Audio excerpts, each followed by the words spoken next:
Has she ever expressed to you that, she's afraid of him? Yeah. Or has he ever hurt her that you know physically? Yes. And she called me back a second time because she was bleeding. She said, I'm hurt, I'm really hurt. Yes, probably is her. Very possibly her. I do believe I am the reason that she's got this. Where do you think she is? I have no idea. You're definitely lying. No. Oh, yeah, there's no question about it. He beat her up, put her in a car early in the morning and took her someplace to dump her something. He's that much of a loose cannon, sick guy. Prior to 2018, have you ever wished anyone? No. Did you?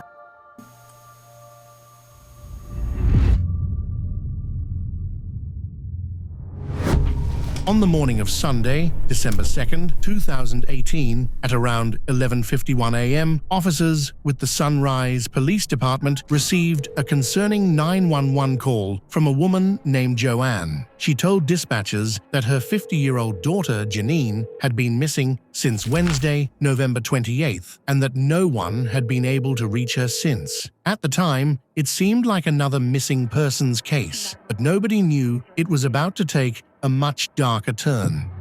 The following presentation contains material that some viewers may find disturbing. The case files and recordings shown here were obtained through official Freedom of Information Act requests submitted directly to the police department and may include previously unseen footage. Viewer discretion is advised. Not long after Joanne's call, a 50-year-old man named Joseph contacted the department as well. He identified himself as Janine's husband. 911, what's the address of the emergency? Well, it's the address that I'm at. But I need to file a missing persons report. What place is this person on missing from? Sunrise, Florida. When was she last seen? Well, by me, it was Thursday morning. I left for work at 7 a.m. She left sometime between 7:30 and 8, and I have not seen her since. Okay. Does she have a vehicle? Yes, but she's not in it. Okay.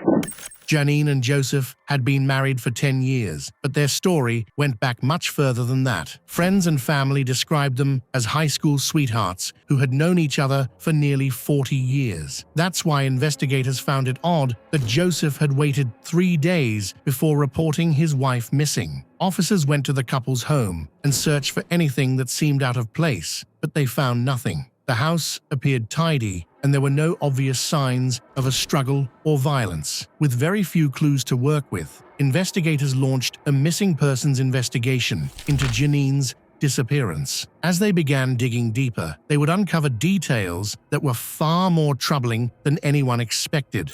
She was hurt. She called me to her house because she was bleeding. She hurt herself. She said she fell. The first time she slipped down the stairs, and I came over and cleaned up her neck. She has scrapes on the back of her neck. Like she fell, so you scraped yourself on the rug. It could have been a rug burn, right? What did it look like to you? It kind of looked like a rug burn. It did? Yeah, it kind of did. Then I cleaned her up then. Okay. Then I went home, and then she called me back a second time a few hours later because she was bleeding. She said, I'm hurt, I'm really hurt. I have nobody to help me, please come.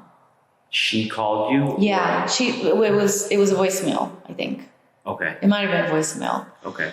It was an open wound right here on her forehead. You're pointing to above your right eye, just for the record. Yeah, pointing to, and it was swollen. Already. And the blood was on her, dry blood on her face and her and I hands. said, Janine, you want to go to the hospital? It looks like you need stitches. And she didn't want to go. Okay. According to friends and family, Janine was an active member of 2 gyms in Weston, Pure Bar and Ultimate Fitness. But when detectives subpoenaed keycard records from them, they found out Janine had not checked into either gym since November 27th. At some point in time, you went to the gym. You said it was after Thanksgiving. Correct. You noticed it there. Correct. Did you mention that to anybody that day? Somebody else mentioned it to me, and I went, yes, you're right. She is not here. I've not seen her. And you would say, I don't want to put a word in your mouth here, but would you say that was unusual? It was very unusual not to see her. Okay. Was she social in there? Very social. Talk to everybody? Yes. So You you knew she was there? You would always know. She made it a point to be kind, to say hello. Are you familiar with... Yes, I am. And how do you know her? From interactions when she checked in at the facility and from her being a member and being around, and she was very outgoing and friendly and introduced herself to me actually the first time. Okay. Do you know how long she's been here for? Yes, she joined in August of 2014. And has she been a steady member where she's been here quite often? Yes, I would say probably every single day.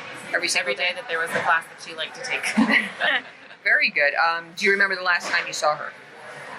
Personally, I don't. I believe it was around Thanksgiving, but I wasn't here every day around that time because of the holiday, so I don't remember the exact date. Do you know if anybody came in asking or requiring, asking about her? I do know that after we were made aware that she was missing, her mother had called and made us aware that she reported her missing, asking us if we knew anything. Then her dad did come in and bring the missing person flyers over the weekend. I wasn't here at the facility, but I do know that he came in. Hey, do you know if her husband ever came in asking about her? No, he did not. Okay. Do you have any other questions? Over the next few days, detectives took statements from Janine's friends and family to try and figure out where she might be. Janine was very social and had a lot of friends, but there was one person she was especially close to, John. They had known each other for about 12 years and stayed in regular contact. John also became important to the investigation for another reason. He and Janine had planned a garage sale at her house for the morning of Saturday, December 1st. Because of this, on December 7th, officers decided to bring him in for questioning. So what would you classify as right friend? A best friend, girlfriend? No, not just a good friend. Just a good friend. Flat out good friend. Okay. Sweetheart. How often would you see her or spend time with her? Maybe once, twice a month. Okay. I work such crazy. My job is so crazy. What do you do, sir? I work for an auction company, J. Sugarman Auction Company. What kind of J. Sugarman Auction Company, which is now Sugarman Auction. They dropped the J because J's no longer with the company. And what do you do there? I set up what they call as the ring when you call up the number and the item, and then so the guy, the clerks, he writes it down on a sheet. And then I do the checkout. So when people come get their merchandise, you got to match up the number with the buyer. So you match the lot number with the buyer number, and then, okay, you can release the item. So as long as he has a paid bill. Okay. So she's a good friend of yours. You see her once or twice a month. Mm-hmm. When was the last time you saw her? Monday the 26th when we got back from Texas. She needed some help with a few things. She messed up her computer. She had fonts that were, first of all, she had the screen that she could read for her AOL account was like this teeny. And the font was like 200, so you couldn't, she couldn't. So I said, come on, she wanted to talk to me about Joe. She wanted. Where did you see her? At her house. At her house. Yeah. Okay. What time of day? It was probably 7 o'clock, 7:30 at night. Okay. She played messages for me. She wanted me to hear these messages. So you go to her house on Monday the 26th, and what do you guys talk about? We talked about Joe. We talked about the cars. She'd been looking out the window, waiting to see when the cars were no longer there because they were being repoed. Because Joe hadn't paid the car payment. One or both of them? Two cars, both cars. His car and her car. They're both from Nissan. They're both from the same dealership. Don't want to get a repo. Just call them up and tell them you want to give them the contact. Don't get a repo on your record. You don't want a repo. So that was part of the conversation. And then she played messages, which were insane. And I've heard several different messages over the last couple months. Actually over the last month, because that's when she's been out of the house. And they were like, I'm dying of cancer. I got 2 months to live. Crazy stuff. And messages from who? From Joe Trainer. And she's on her machine. On her house? On her house machine. On her house machine. Okay. And there was another one that, why, I don't know why you're doing this to me. I don't know why you're doing this. I'm homeless. I'm out in the street. I have nothing. She played that one. And then she told me that she had spotted Joe down the block, sleeping in his car. Across her way is When was a pool thing. This was at the 26th I was over there, so it would have to be that week before, because I was in Texas. You know, prior to me, the 26th, prior to me going over there. She had seen him. Then he was sleeping in her alcove. There's a little chair where she sits and smokes. He was sleeping there. Okay. Now she locked him out of the house. He didn't have a key. Did not have a key. I'm 99.9% positive. She didn't want him to have a key. She didn't want him in his life. She wanted him gone. She told you that? Told me more than once. More than once she told me that. She wanted him so far gone, it's ridiculous. So what I did was, this is really weird. I find out, because maybe you called me or somebody called me on Monday or something like that last week. No, I didn't call you on Monday. Somebody did. Okay. Somebody called me from Might somewhere. have been But somebody called me. So I think it was on Tuesday, an evening, I called Joe up. I was hoping. You called him Tuesday evening? Not yet. What time? Probably 8, 9 o'clock, something like that, 8 o'clock, around 8 o'clock. So I wanted to see, I was hoping that you guys had him. So I called him, he didn't answer the phone, went to voicemail, right? Normally went to voicemail. And then he calls me back 5 minutes later. Calls me back 5 minutes later. And the first thing I said was, Joe, where's Joe? Where's Joe? And I don't know, I thought she was with you. Oh, wait a second, hold on, let me backtrack.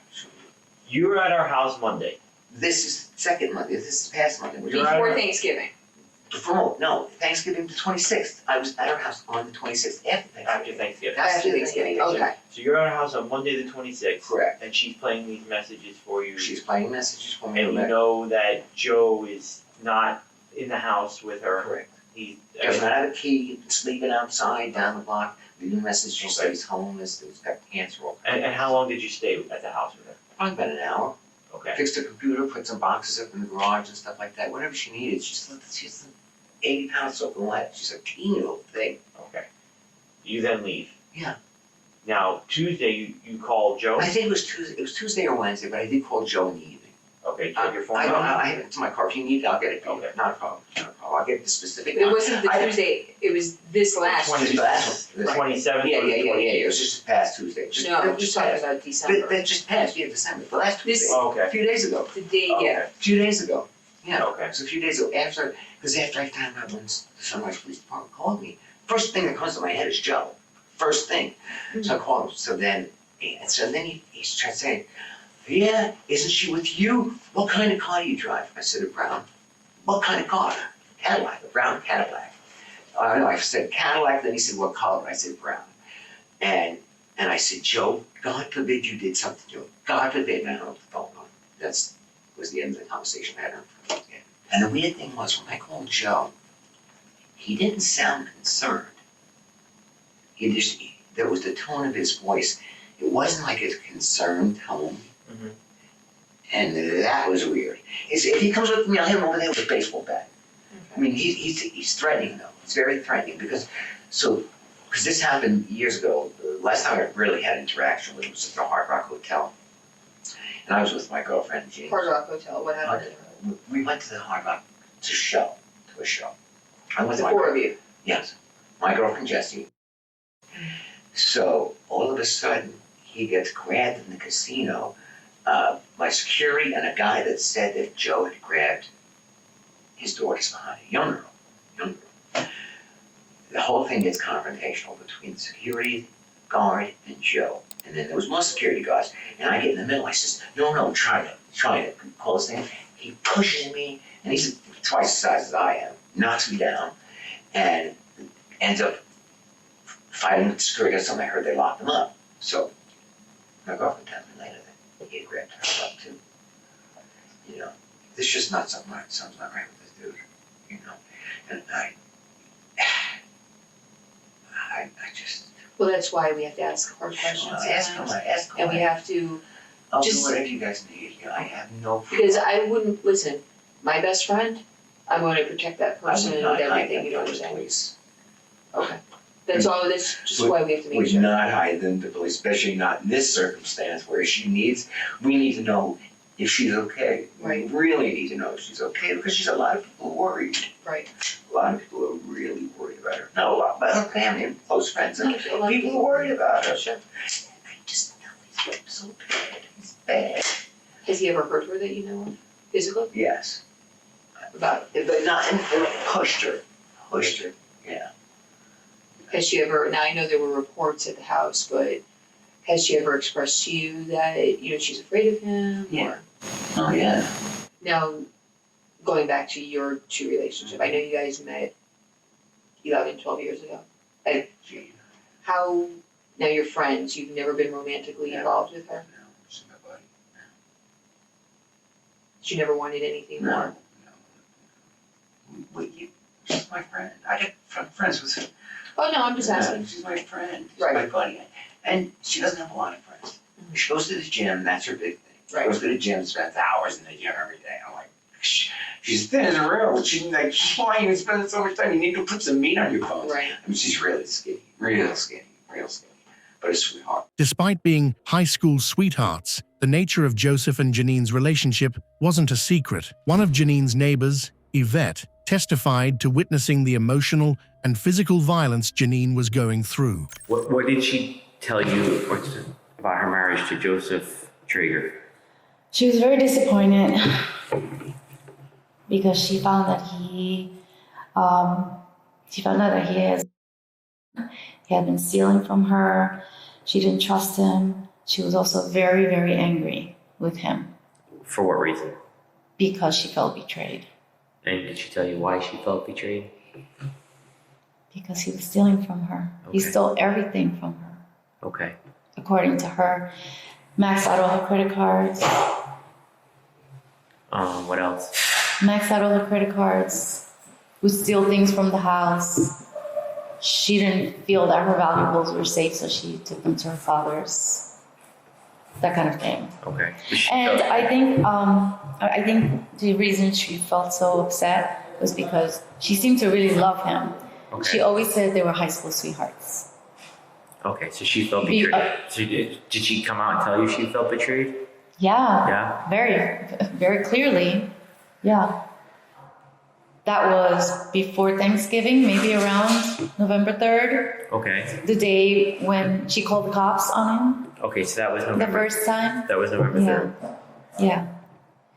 I heard her say, I want you out. On November 3rd? Yeah. Okay. And I'm calling the cops, and if I were you, I would be gone before they get here. But then she didn't want to press charges on him. Okay. She didn't want him arrested. She just wanted him out. So let's talk about She didn't want him to go back to jail because, I guess, maybe. But the biggest turn in the case came on December 7th, when a call came in from Joseph's stepfather, Michael. He called the police and stated he was 100% sure Joseph had killed Janine. What did you want to talk to me about, sir? Pretty much, it is Jackie and my belief 100% that Joey has hurt. This is not a missing person case. He has probably assaulted her, very possibly killed her. We've been talking to for a month, every night. Okay. I think we even know more about what's been going on than her mother or father because she wasn't telling them everything. Okay.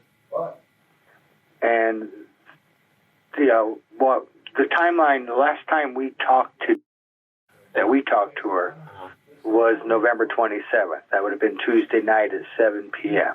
Okay, so you had a phone conversation with her, and how long did that last? That phone call probably lasted an hour. But prior to that, we had talked to her every day for almost a month for at least 2 to 3 hours every day about what's been going on there and the truth of the situation between her and him. And Joseph is he's your son, biological or stepson? He's my stepson. He's Jackie's biological son. He's Jackie's my your wife. stepson. Correct. Yeah. Okay. I've known Joey since he was 18. Okay. Actually, this is very possibly, again, cover things. Have you guys, are you aware of Joey's record? Yes, I am. Okay, so including New York? Yes. Okay, he assaulted a girl named in New York. He assaulted, he went to prison for attempted murder of his. And this situation is exactly the kind of stuff that Joey does.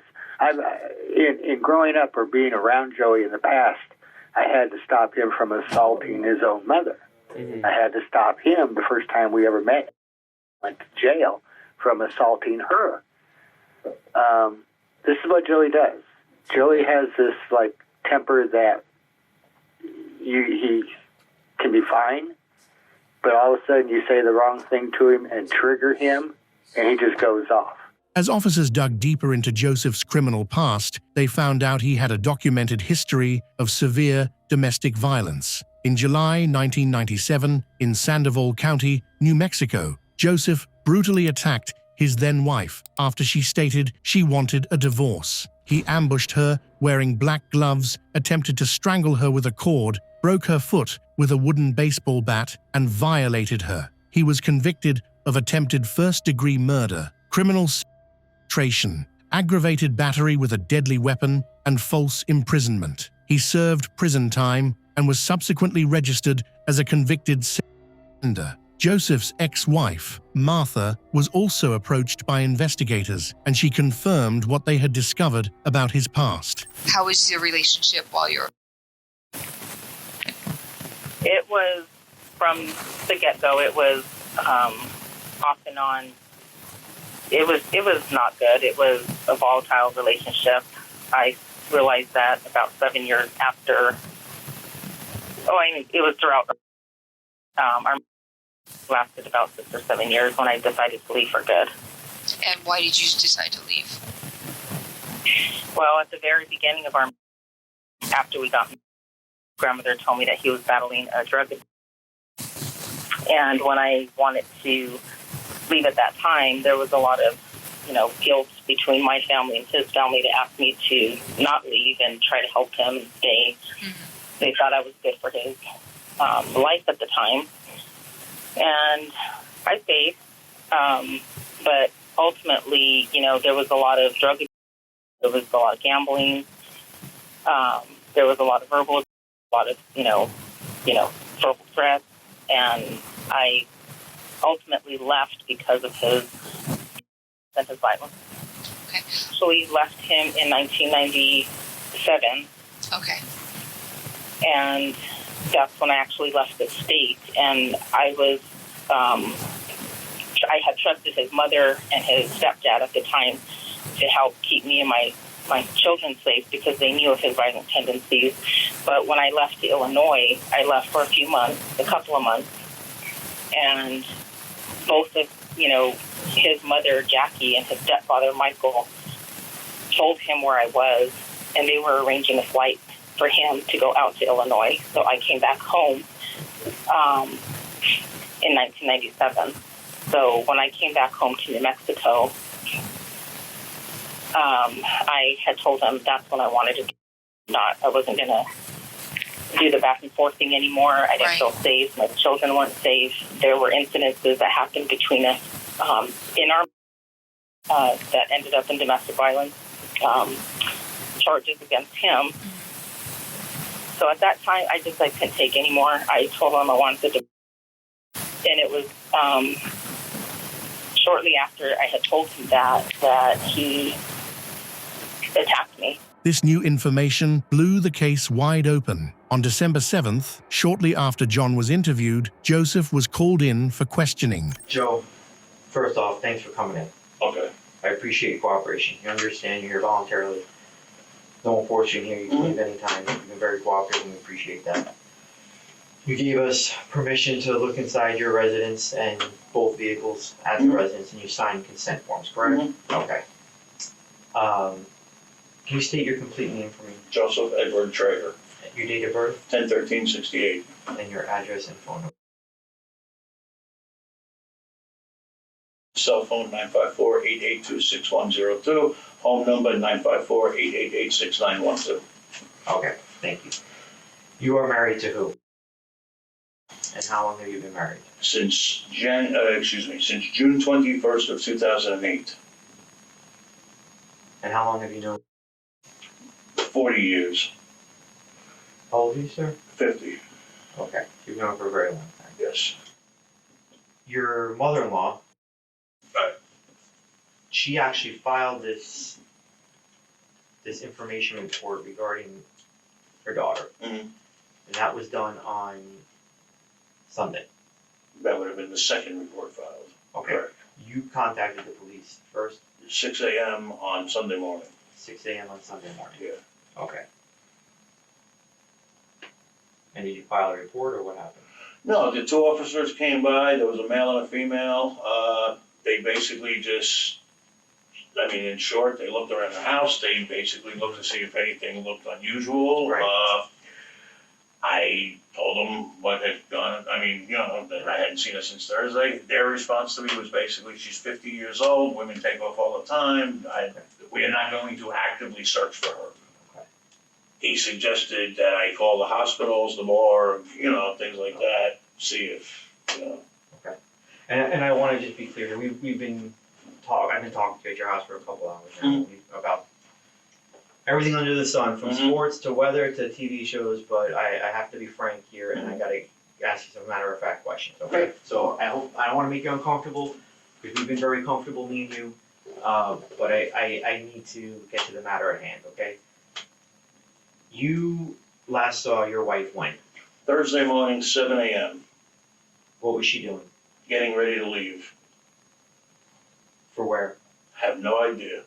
Where does she usually go at that hour? Well, okay. Anywhere from a doctor's appointment to the gym. I mean, it could have been, the fact that she was up that early was not out of the ordinary. Okay. Her behavior was out of the ordinary that morning. Just as, like I said, she was very frantic, like, I gotta get ready, gotta get ready, gotta get ready. But she did not elaborate any more than what I've told you already. Okay. So when you left the residence to go to work, and where do you work? I keep forgetting the address, but the name of it, I got it right here, hold on. It's called Trillium, and it's 3407 Northwest 9th Avenue, Suite 200, which is Power Line, so 3407 Power Line. And what do you do there? Telephone sales. And how long have you been there? That, as a matter of fact, Thursday was my first day. This Thursday morning when you left? No, Thursday that you left and that was the last time you saw her, was your first day? Yes, So that was my first day of officially working for the company. Okay. So you leave at 7 a.m. Yes. And she's in the house getting ready? Yes. How is she dressed, or what is she putting on? She was still in her pajamas at the time. Okay. So when you left, she was in her pajamas? Yes. Okay. So I do not know what she wore to leave the house. And what kind of conversation did you have that morning? Just typical, like, have a good day, good luck with your new job, but I gotta go, I gotta get ready. I mean, it wasn't much of a conversation. I mean, What about the night before? Everything was fine. As a matter of fact, the night before, Wednesday, is when she asked me to move the car, said, do not leave the car in the driveway, the one, again, that's supposed to be repossessed. So I moved the car to the spot that we had Okay, agreed so on. let's talk about that for a minute. Sure. You have two vehicles, correct? Yes. What are they? A 2018 Nissan Sentra and a 2018 Honda Civic. Okay. You're behind on the payments on which one? The Sentra. The Nissan Sentra? Yes. Okay, and that's about to be repoed? Yes. Okay. So what vehicle were you guys moving around? The Sentra? Yes. What vehicle did you drive typically on a daily The basis? Sentra is what I normally drove. Okay. That particular morning you left in what? The Civic. Okay. How long has this been going on where you've been behind on the payments on the Sentra? 3 months. Okay. And she was driving what? Well, like I was telling you earlier, So explain. the Civic is registered to me. Okay. She was driving. It's basically I bought her car, she bought me my car, type of thing. Okay, so she was driving the Civic. Okay. Now, on Wednesday, when she said to me, take the car, did not tell me about her father at this point, so I still did not know that he was buying her a car. Okay, but the agreement was that, I don't even know, I mean. Okay, what I'm about to tell you now, there's some illegal. That's okay. Okay, so I don't wanna like put We're not myself in. here about that. Okay. We're here for one reason. Alright, check it out. The decision was basically made that, okay, the Civic is the cheaper car. Okay. Alright, so if we're gonna save one, that's the one to save, okay? Now, my thought was we could be a one-car family, okay? I did not know, and I repeat, I did not know that her father was buying her a car. Okay. However, she had taken it upon herself to already take everything out of the car, said, don't worry about it, I just need for today, the car is parked around the block, the Sentra. So my assumption was she was gonna walk over, take the Sentra, and that's how she was gonna go about her. So Wednesday night, you moved the car where? The Sentra where? I moved it to, La Braces, whatever that other community is over there. Okay. And when the officers came by, let me say, when the officers came by and asked me about that, I told them exactly where the car was. They asked me how I got there, I told them I moved it there. You're talking about the officers at 6 a.m. Sunday? No, Sunday evening. Okay. Correct. Okay. And Wednesday night? Let's talk about Wednesday night. Wednesday night, everything was fine. She was out with a friend. I don't know who the friend was. She actually told me she wasn't even gonna be home. She was gonna spend the night over there, but she actually came home in the middle of the night. What time did she come home? I don't know. That's when she woke me up and said, why is the car in the driveway? I moved it. Okay. You're saying approximately 2 a.m.? I could have been earlier, could have been later. I don't know. I mean, I walked, all right. Hopefully there's a camera that'll identify what time it was. I was wearing, I'll tell you exactly, because Wednesday night was actually a cold night. I had put on my sweatsuit, black pants, white stripe, same top, black, white stripe. I drove the car directly to the spot and I walked back. Okay. So.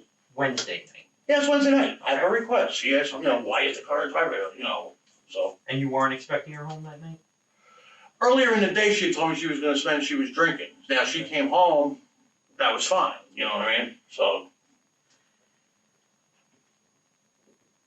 Let's talk about before I get into when you returned home on Thursday. Mm-hmm. Let's get into your relationship with her. You're recently back in that residence, is that correct? Very recently. When did you move out and when did you move back in? Okay, I never technically moved out. Okay. But I was not staying at the house. Now, I would say a month. I mean. And what led to you moving out? Well, am I under any way going to incriminate myself by telling you guys some illegal stuff here? I'm only concerned about finding your wife. Okay. I have a drug problem. Okay.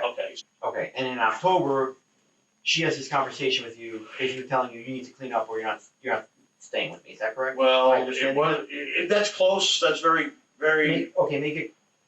I don't want to be close. I want to be 100% accurate. What happened? If you're not going to pay, you're not going to stay. Okay. No money, no stay. Basically, cash is king. If you're not, like that was basically her exact words to me was, if you could find money for, you could find money to pay me. Okay. So you said you quasi moved out. You were living in your car. Were you back and forth some nights? Or? Oh, of course. I would come back to change clothes. I would come back to take showers. I would come back to. I mean, she was still doing my laundry and everything. Okay. And every time I showed up, it was like, "Do you got money?" And if I had money, I could stay. If I didn't have money, I couldn't stay. That type of thing. Now, as bad as I know this sounds and looks, there was never any true fighting, arguing. The last thing I ever wanted to do was ever disappoint or hurt her emotionally, physically, in any way, shape, or form. Okay. Throughout the interrogation, Joseph tried to make it seem like moving back into the house was Janine's idea, but that wasn't true. Friends and neighbors told investigators that Janine had no intention of letting Joseph move back in with her permanently. She has a drinking problem? Extreme. Talk about that. Huh. She has 2 glasses of wine, she can't stand up. Is this daily?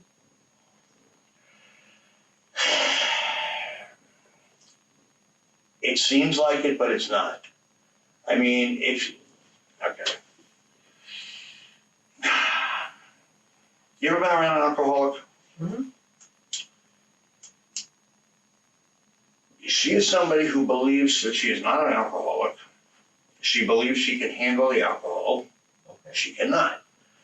The second she starts drinking, she becomes, I mean, there's no better description of Dr. Jekyll and Mr. Hyde than you will ever see. Okay.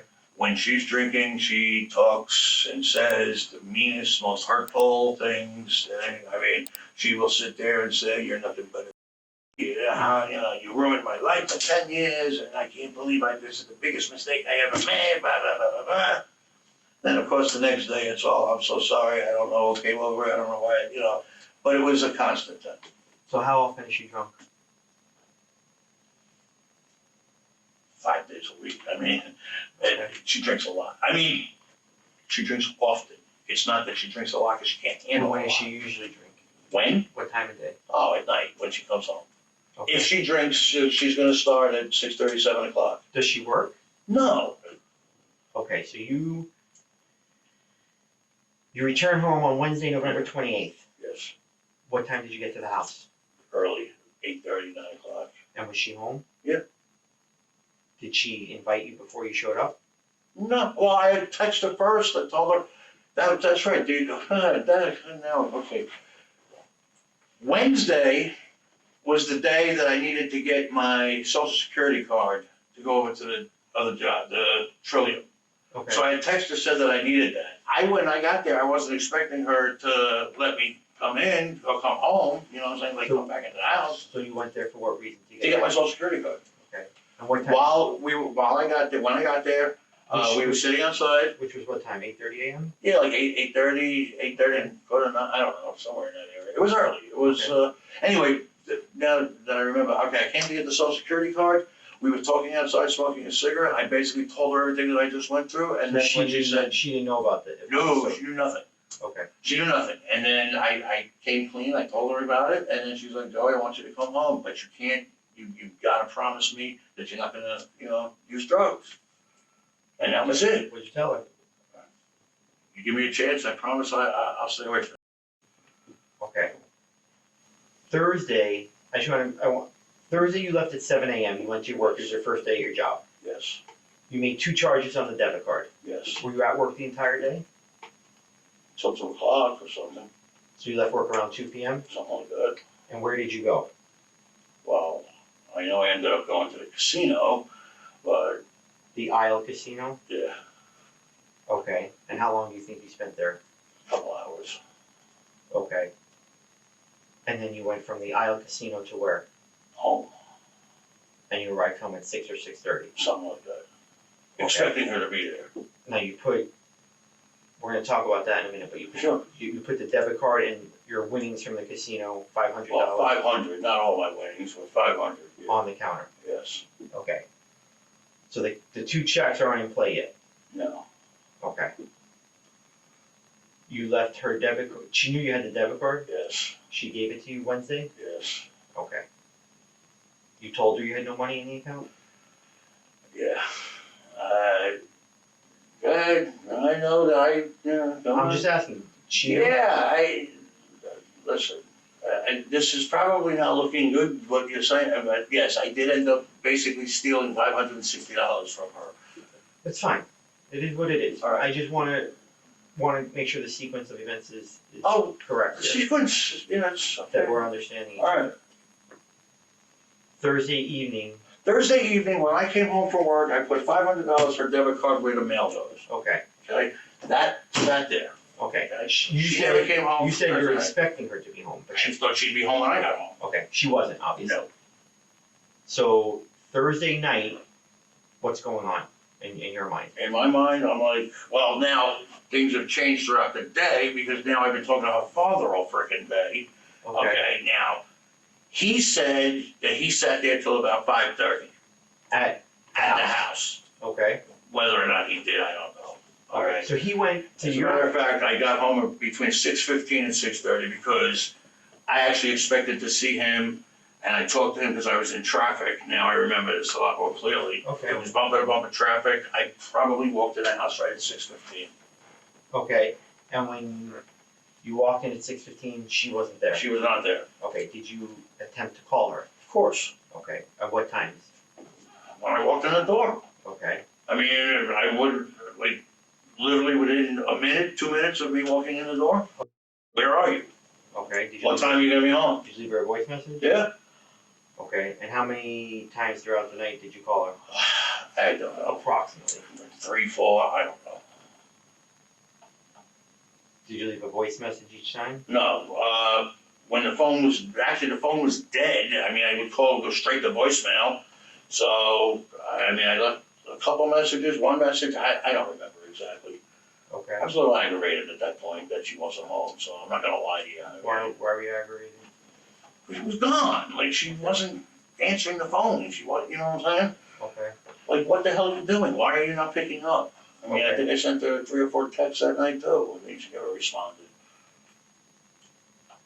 You said prior to you arriving at the house, you had been speaking with her father throughout the day. Yes. What was going on with that?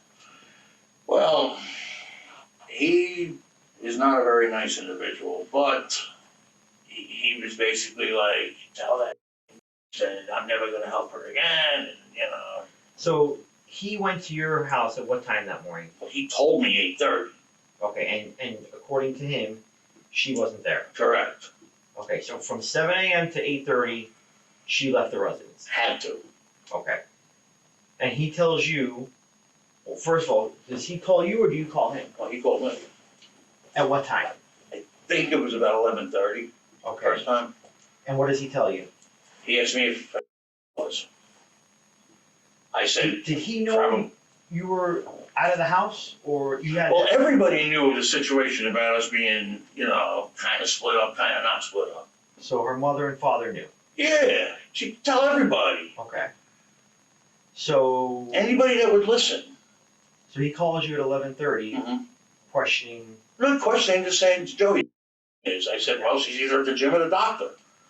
And then he told me, well, she said she had no doctor's appointments today. And that's when he told me that he was there to get her a car.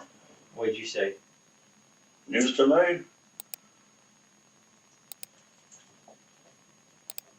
Did he remain there? Or did he tell you? He said that he stayed there till about 5:30. Okay. I don't know if that's true. Did you talk to him beyond 11:30, beyond that initial call that he called you? Yeah, he called me 3, 4 times. Throughout the day? Yeah. Okay. Asking you what? And I heard from her. Did she call me? And, I mean, there was nothing at that point. He was more off that she stood him up than anything. Okay. Like, that was his major concern, was that this, I tried to help. I mean, that's how he was talking to me. Okay. Like I say, he's not a very nice individual. He's a very selfish person, but that's neither here nor there. So he called you 3 or 4 times throughout the afternoon, asking where she is. Asking if I talked to her. Yeah. Okay. Did you attempt to call her in the daytime? Yeah. Okay. I also left her messages. I called the house. I left a message there. I left messages. I know this is going back a week now, but what times did you call her throughout the day while you were at work or the casino? Well, okay. Pretty much, when he called me, I would call, like, how come you're not in? I mean, one of her messages, I know it's still there, but was like, your father wants me, and this one had been on Friday then. No, it's Thursday, I don't know. Whatever date I left this message is on the machine, okay? Because I was hoping that she was there and she would have heard the lesson. Okay. Heard the message. But anyway, he basically told me that it had to be Friday because he wanted me to take her to pick up the car. That he was no longer going to get involved. Okay. Well, I want to stay on Thursday right now. Thursday, okay. He calls you at 11:30. For the first time. For the first time. He calls you 3 or 4 subsequent times that afternoon, correct? Yes. Asking if you have had any contact. Yes. Throughout the day when you were at work, did you call her? Yeah. Okay. How many times and when did you call her? I would have to check my phone, but I mean, I must have called 3 or 4 times. Every time he called me, I would call, be like, maybe you should pick up for me. I know I left at least a couple messages. I left a message on the house phone. I mean, at this point, I'm not thinking anything's wrong. Okay. I'm just saying, like, it wasn't like, there was no panic at this point. Okay. Thursday night, when your wife didn't come home, you told me that's not normal. It is not. I have to ask you why you didn't call the police at that time. Literally, I'm not the cop calling type. I mean, I just, does it sound stupid? Probably, but I expected that she'd be home. I really did. I expected everything would be fine. I knew she wasn't driving, so I figured she's with a friend, she's okay, everything's all right. In a pretty interesting turn of events, when police reviewed Janine's phone records, they discovered that Joseph called Janine just 3 minutes before he arrived on November 28th. She never answered, and her phone stopped responding completely around the time he entered the house. That also explained why every call Joseph made afterward went straight to voicemail. This left investigators with two possibilities. Either Joseph was genuinely worried and trying to reach her, or he had fabricated the entire thing to make it look like he was actively searching for his missing wife. One of Janine's neighbors and close friends, Deborah, had also sent her several follow-up texts to check in on her. Yeah, let me ask this. Would it be unusual for her to go this long without contacting you? No, because even if I used to feed her. It wouldn't be unusual for her not to contact you. It would be unusual. It would be, okay, yeah. that's what I want. Okay, yeah. So it would be unusual for her to go this long without Yeah, because either I would see her walking there with my dogs, or I would check on her, because I did check on her, or when they said in the paper she was known to be missing that's not true. She was never, and even when I didn't speak to her, when she went out to go to the gym, there was honk and a wave. I mean, maybe like almost every day, honk and a wave or whatever. You know what I mean? I just knew. And that's why I texted her, both cars are in the driveway. Are you okay? And he was sleeping in Los Brises. And that car, I knew the cars. So then that's how I knew something was wrong, because both cars were pulled into the driveway. So I texted her, and for that, I spoke to her. And what day are we talking about? See, that's what, I'll show you my text, because I don't know the date. Okay. But I never got a response back from that text. And then when I did get a response, I told my neighbors that wasn't her that responded. Okay. I could tell it wasn't her. Deborah's suspicions and Joseph's reluctance to involve the police were clearly indicating there was something more sinister at play. And just as officers were trying to make sense of the timeline, Joseph cunningly introduced John into the conversation as a possible suspect. So what time did you return home? Oh, Friday I was home at regular time, 6:30. 6:30? Yeah. Okay, you returned home and... I'm expecting John Grow to show up. Okay, now, who is John Grow? All right, John Grow is the guy that you guys, that her mother is pointing, Anyway, I'm expecting John Grow to show up Friday evening. He was supposed to sleep over at the house. Why? Because they were having the yard sale Saturday morning. Who told you he was supposed to sleep over? She did. When did she tell you that? I mean, that was the plan all along. No, but when did she tell you that? Initially? Yeah. 2 months ago. Okay. I'm saying it, I mean, she reminded me on Wednesday, but... Okay, so John is who to her and you? Well, he's her friend. They are extremely close. I would describe them more as brother and sister than friends. I mean, they're real tight. Now, I only know him through her. Okay. So... And he was supposed to sleep over on what night? Friday night. Why? Because they was going to have the yard sale Saturday morning. Okay. See, now, up until this point... So when you... Go ahead. I'm going to interrupt you for 1 second. Yeah. When you arrive home Friday after the casino, you're expecting who to be at the house? Well, I'm always expecting her to be home. Okay. She wasn't home yet. I'm expecting John Grow to show up. Okay. Now, the whole plan all along, and they've been planning this for weeks, if not months, he's been slowly bringing all that crap into the garage and dropping it off. So finally the date was set for December 1st. Saturday was December 1st, right? Correct. All right. So John is supposed to come sleep over Friday night, but they're going to get up at 4 o'clock in the morning to start setting everything up, to start the yard sale at 6 o'clock. Okay. That is the plan. Okay. Right. Did you ever talk to John? Well, later on. I'm talking about Friday. No. Okay, you're just expecting him to show up? Yes. Because they're both doing the garage sale Together, yes. Saturday morning? Correct. Okay. Now, I'm expecting John to show up. Okay. Never shows up. Did you call him? No, I didn't have his number at the time. Okay. I got his number because he called me later. He called me, what's today, Thursday, Wednesday? He must have called me Monday. Okay. Anyway, we'll get to that. So, he doesn't show up on Friday. She never comes home Friday night, and I'm even expecting her to come walking in for the yard sale now at 4 or 5 in the morning. I mean, doesn't show up.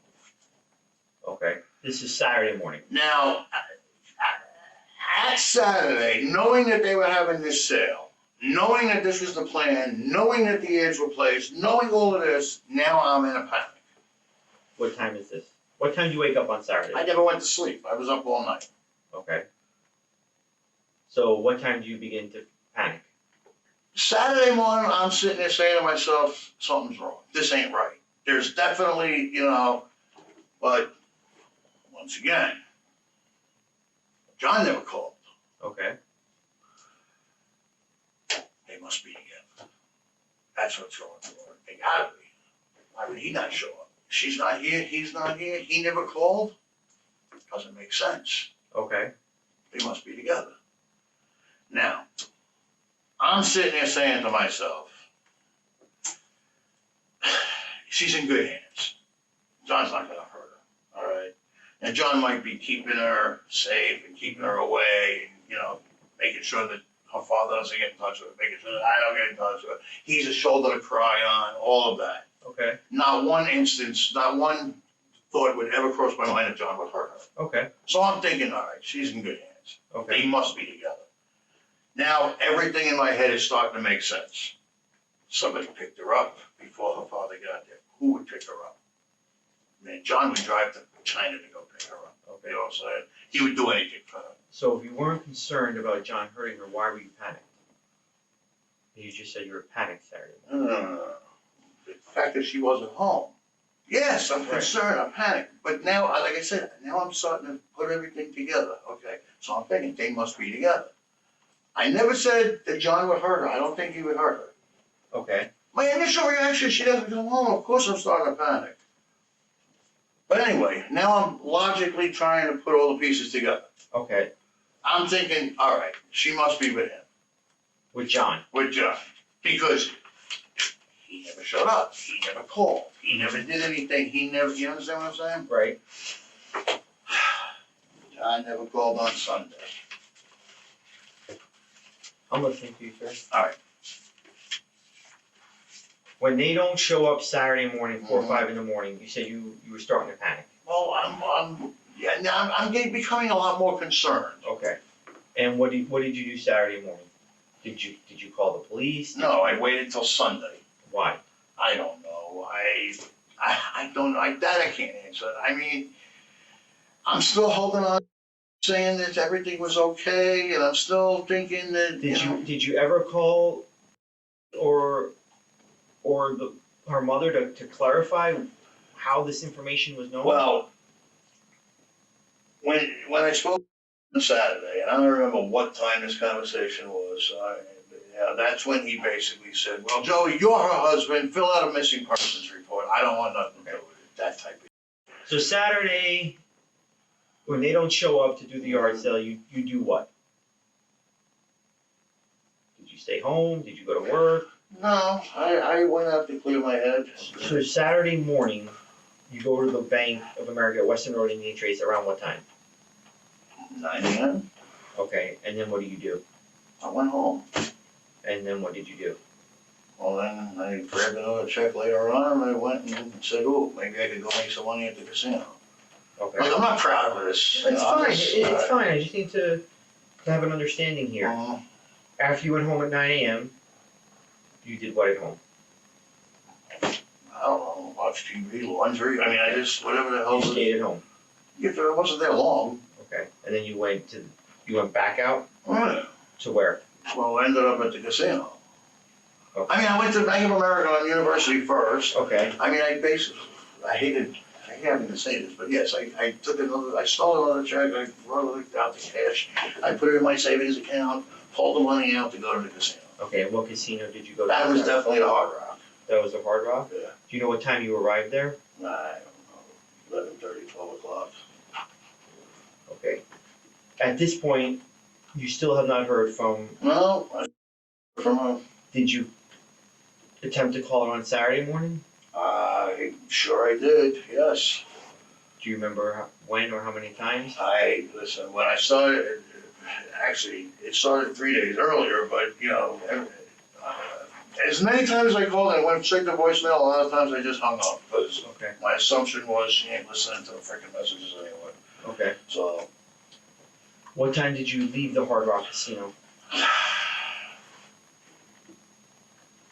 that's a question I don't know. I think I made it home by 9 at night. Okay, so you were there. I was all there day. a while. I was there for, I mean, I could be wrong an hour here or there, but I mean, I spent most of the day there. Okay.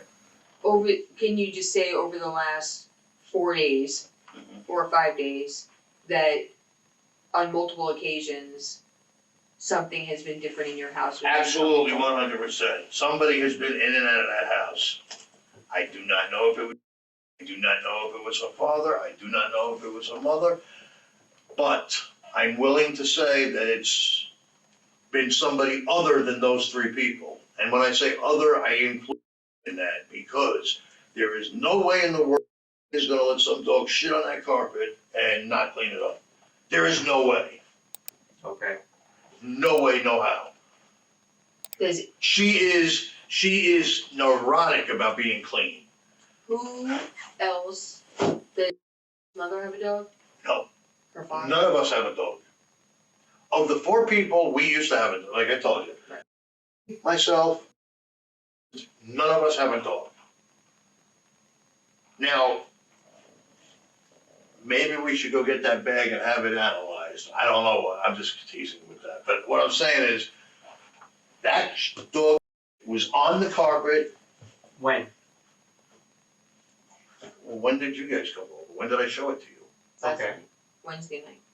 That was that night, whatever day you guys came over, was the day I mean, I know we just skipped 4 days here, but that dog was there. I don't know how it got there, I don't know whose dog it was, I have no clue on that. But on that particular, I would say it was not. Okay. For 3 different reasons. What's that? Well, we would never allow a dog to the carpet and not clean it up. There is no way, no how. The other 2 don't have a dog. Okay. I'm just saying, I am confident to say that it was not with that, you could not convince me that she would allow that to happen. Okay. So that we're not sure about that. But somebody was in the house. Okay. And I don't know who. And there were no signs of forced entry at any No. point to your residence? No. I had Since used the this key to has get in. occurred, correct? No. Okay. You don't find it odd that I find a lot of this odd, but the day she told you to come back to the house, the very next day or morning, you haven't seen her since? under normal circumstances, I would say, yes, I find it very strange. Unfortunately, like I was trying to explain to you earlier, I do believe I am the reason that she's gotten this. Where do you think she is? I have no idea. I mean, I believe in my heart she's safe with a friend somewhere, but I don't know who, and I don't know where. Okay. Where would she typically go? John Groves is a friend that I could see she would go to, but she's got other friends. I don't want to give you the wrong impression here. I am not trying to point the fingers at John. I'm not saying that he's, got her. I don't know. I really don't know. But they are that close. Okay. So, I mean, at the end of the day, if she was with him, I'd know she's safe. Let's put it that way. Okay. She's got other friends that would, I mean, I don't think she skipped town. You know what I'm saying? Okay. I don't think she went up to New York. I don't think. Does she have family in New York? What's that? Does she have family in New York? Yeah, she got best friends there too. She's got plenty of, like I was saying, I mean, there are plenty of places that she could have gone just to get away. I don't know if any of that is true. I mean, again, I'm not trying to, I don't want to speculate. I don't want to say things that, are not true. I mean, Right. but No. there are plenty. Now, Saturday night, you don't think you called her. Did you ever call John I know you said I didn't have his number. Right. Okay, the number, you haven't spoken to John. I have. When? Well, today's what, Wednesday? It had to be Monday night. Okay. Everything Joseph had said so far seemed to align with the facts once detectives reviewed security footage from the neighborhood and the casino. The footage confirmed that he was indeed there for most of the time. However, there was still something that didn't add up. On the night of Wednesday, November 28th, when Joseph arrived at the house, Janine was never seen leaving it afterward, which could only mean one thing. She was still inside the house. And you called the police at 6 a.m.? Oh, it was 6 a.m. sharp. They showed up around 7:15. And they called me later in the day. And that's how the Do conversation. you remember what time he called you? Gotta be 4 o'clock, 3:30, 4 o'clock. In the afternoon? Yeah. And what did she tell you? Well, initially she asked me, Joe, can you give her a message? I said, what do you mean give her a message? I haven't seen her since Thursday. She's like, what are you talking? And that's when she, What did she say? for the first time, knew he hadn't been home. What did she say to you? Why? Why is she calling you? Because she hadn't heard Okay. And she calls you to tell you what? a message. Tell her to call me when she gets in. Okay. And I said, I'd love to, except for the fact that I haven't seen her. I actually called the cops this morning to file a missing persons. She calls you at 3:30, 4 o'clock? Yeah. And asks you to give a message. Yeah. And then what happened? Well, how did that conversation go? Well, she went into a panic. After what? Well, after I told her that I hadn't seen her since Thursday, and then I told her that I had talked to the police, filled out the report. She said, well, I'm calling the police. I'm going over to the house now. You told her what? You called the police? Yeah. And what did she say? I'm calling the police? And she said she was calling the police. Okay. It's like, all right. So she said she was heading to the house, and I told her I'll meet you there. Where were you? I don't remember. I think I was watching a game somewhere. Or Were you at the casino? I might have been at the casino. So you met... But anyway, I rushed over to the house. When I got there, I was standing outside with one of the officers. 2 officers were already in the house. She had let them in. Now. She called the police? Yeah, she called them on the 2nd, yeah. Okay. Now, I don't know what she said to them. What they said to me made no sense. What did they say? Well, they said to me that he called thinking that Ed was in the house. The officers are telling you this? Well, that's what, again, I don't know if they're telling me the truth. I just want to be clear. One of the officers told me that she called because she was worried. Okay. However, the same officer that told me that knew that I had called earlier in the day. Okay. Was missing. Okay. So whether or not he was being truthful about her, I don't know. I wasn't there for that. So I'm just telling you what I was told. Okay. They refused to go into the house. Okay. Her excuse was she was afraid to walk in there and find her daughter dead on the ground. I mean, that's what she, basically was saying. Anyhow, the officer that had told me said basically also told me, like, Joe, didn't you call us here this morning? And I'm like, yeah, I filed a report at 6 o'clock. Right. So anyway, I didn't initially go into the house. I let them do what they were doing. I don't know what they were doing. I mean, obviously they were searching, looking, making sure everything was normal, whatever. Right. And I sat outside talking. Okay. Now, to be honest with you, when she told me she was calling the cops after I told her she was missing, my first reaction was like, oh, she thinks I did something to her. Like, that was my first, like, the way she sounded. But when I got there, it wasn't like that. I mean, that wasn't the impression I got when I got there. You know what I'm saying? What? That's not the impression you got from her? No. Okay. It was on the phone, Okay. but it wasn't when I got there. Okay. I mean, when I got there. What did she say on the phone when you told her, look, I called the cops this morning, I haven't spoken to her, and Oh, no, I'm calling the police right now. I'm calling the police. All right, good, call them. Did you tell her you had called? Yeah, Okay. of course. Okay. And again, you hadn't spoken to her, since when? Maybe we saw each other one time over the last year. Okay. So definitely not last week. This week? I'm saying you never spoke to her during the week at all. No. Prior to Sunday. You did not have any contact? No. Okay. Now I can't stop talking to her. When you spoke to her at 3:30 to 4 p.m., I told her that I called the police because I had not seen her since Thursday morning. But you questioned her about the information you... Yes. And what was her response to you? I mean, I'm referring to the information that you thought she was okay. Well,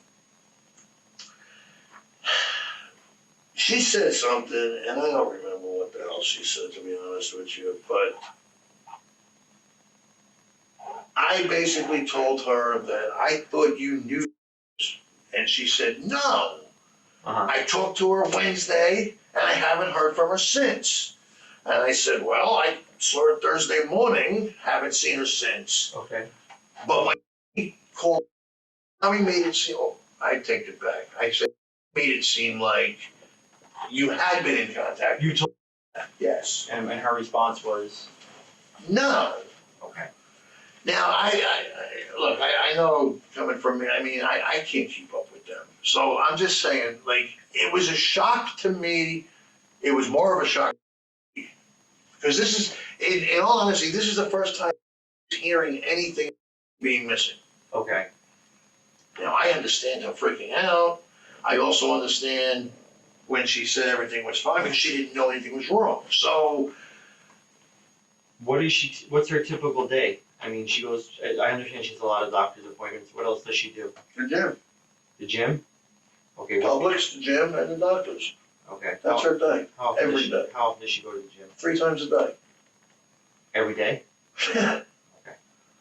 She loves the gym, and like I was, telling you earlier, I mean, to me, she found more of a social activity. Mm-hmm. I mean, she likes to work out and everything, but I think it's more about just getting together with the girls and everything. And she's become close friends with a number of girls there. Okay. I've only met one, and the only reason I met the one was because I met her at the gym one day. How many gyms does she go to? 2. What are the names? Well, there's the Ultimate and Pure. Is it Pure Bar? Pure. Yeah. I think Pure Bar. Pure Bar. Yeah. Okay. So she loves the gym. Yeah. So her day is filled with the gym, doctor's appointments, and Publix. Is that what you're Well, saying? Publix it's a running joke we have with Publix. But I mean, anyway, the gym and the doctors. I mean, you didn't understand the Publix jokes. Prior to that, your relationship with her was, you would describe as what? Had you ever been separated before? No. Had she ever asked you to leave the house before? No. Okay. So your relationship with her was what? I don't want to say a typical marriage because everybody has their little spiffs and everything, but we had a good relationship up until August 21st of 2017. I mean, okay.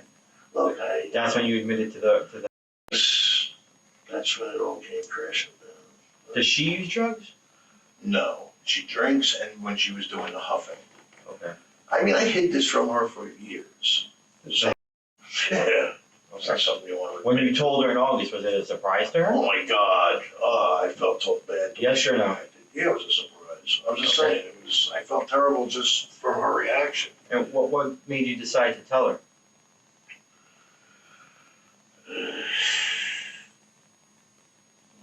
When you just get to a point where you just can't hide it anymore. Mm-hmm. I mean, there was no point. I had everything up. I had listen. I'm not gonna sit here Okay. I mean, I maxed out credit cards. I was, behind up. I mean, I believe me, it was So at this point, you don't know where she could be. No, I wish I knew where she was. I would love to know where she is. Has she ever done this before? No. No. Never. Okay. Ever. How often does she talk to her mom? Or her Every dad? day. Her dad too? He put a stop to that. Again, he basically told her, "You don't call me so much. You're too much drama." She's a very nosy person. Who? Okay. So she asks questions that you probably wouldn't want. Like, she asks questions of her father that she shouldn't be asking. Okay. And he says things to her that really shouldn't be telling your kid. You know what I'm saying? I mean, as an example, just recently he was talking about his new girlfriend, and he's like, she thinks she has a golden. And then, you know what I'm saying? Like, you don't talk to your daughter. But she talks to her mother every day. For the most part, I mean, they'll skip a day here or there, but I mean, they probably talk multiple times a day. I mean, listen, if she's drinking at night, she won't get on the phone with anybody, but yeah, pretty much daily. I mean, okay. Like I said, if they miss a day here or there, that's unusual. Okay. Is there anything else you wanna tell me? Not else I can think of. One thing I didn't ask you about that you mentioned was a note that her father had left. Oh yeah, Talk about that. gladly. You heard he took the note back. Correct. Okay, you heard it from him. Yeah. All right, because we were talking earlier. It's like I hate telling you guys these things, and all of a sudden there, and it's like, hey, I ain't making this stuff up. But anyway, he left a very nasty note. When? At the residence. He left it Thursday. When he left, okay. He basically, I believe the last time I spoke to him on Thursday was about 5:45. Might have been 5:30, but 5:45.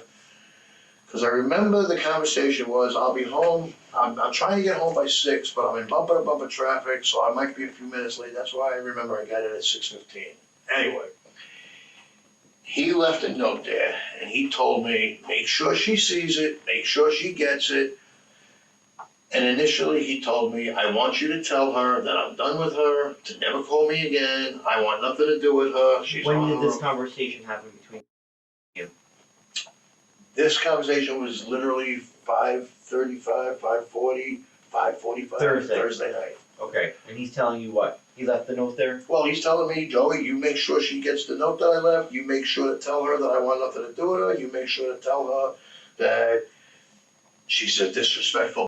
I mean, he was going on and on and on. Now, I was not gonna repeat what he said to her. I'll show her the note, let her see what he wrote, you know what I mean? And the note was basically, you made the biggest mistake of your life, you disrespectful. Don't ever ask me for anything ever again. What did he mean by that? Like disrespectful? No, what is his problem with her? She's done him up. Okay. It's all about her. It's all about him. Okay, but all about her not being ready to get the car Thursday. Yeah. Okay. She stood him up. That's what led to this note. Yeah. Okay. Joseph's statement wrapped up for the day, but there were two people who could have known what really happened to Janine, her parents. It was now time for Joanne to answer questions and see if she could shed light on anything. What do you think of John? I think he's a piece of shit. Okay. Excuse me my language, but I'm sorry. What did your daughter think of him? He was very friendly with her. They made money together. I understand. Right. That's what it was. Was there a love relationship? I don't think so. Okay. But then again, I'm not swearing to nothing these days. I understand. After what I've been finding out. So then I said, could it be somebody called her up and went to the house? You know, I don't know. Yeah, I have not no idea. likely. No. I don't know. Not big. But they do. It happened before. They called her and said, well, come and buy everything out. She said I had costume jewelry. And I told her, don't ever do that unless your husband is there. I mean, I'm a scary person. I read all those bad things. I always think. Well, her garage is full. Yeah. Yeah. Her Oh, garage is yeah, full, yeah. so- So you, at this point, don't have any idea where your daughter might be? No. Then the other thing is, could she have fallen into a depression and maybe went to a friend that says, yeah, you can come and stay here, okay? When you didn't hear from her Thursday or Friday, yeah, it was on Saturday. You said Friday or Saturday. You called Joseph. Yeah, Saturday I called him. I think it was the weekend that I called him. I didn't call Friday. No. Okay. 'Cause see, if I didn't hear from her, she would send me an email. I was sending her emails, and you know when you check status, it said something strange, not available at this time. Okay. So that's what made me think maybe she didn't pay her computer bill. Right. You know what I'm trying to say? And so on Saturday, was it Saturday or Sunday? Sunday. That Sunday. You told Joseph you were going to call the police. Yeah. And he called me No, back right I'm away. asking. Was Yeah, it, yeah. It was Sunday. I think it was Sunday. And yeah. then you actually did go to the residence and call the police. Is that Yeah. correct? First, I was going to Western Police Station. Okay. Because it's off Western Road. Then somebody told me, no, where she lives, that's Sunrise. Okay.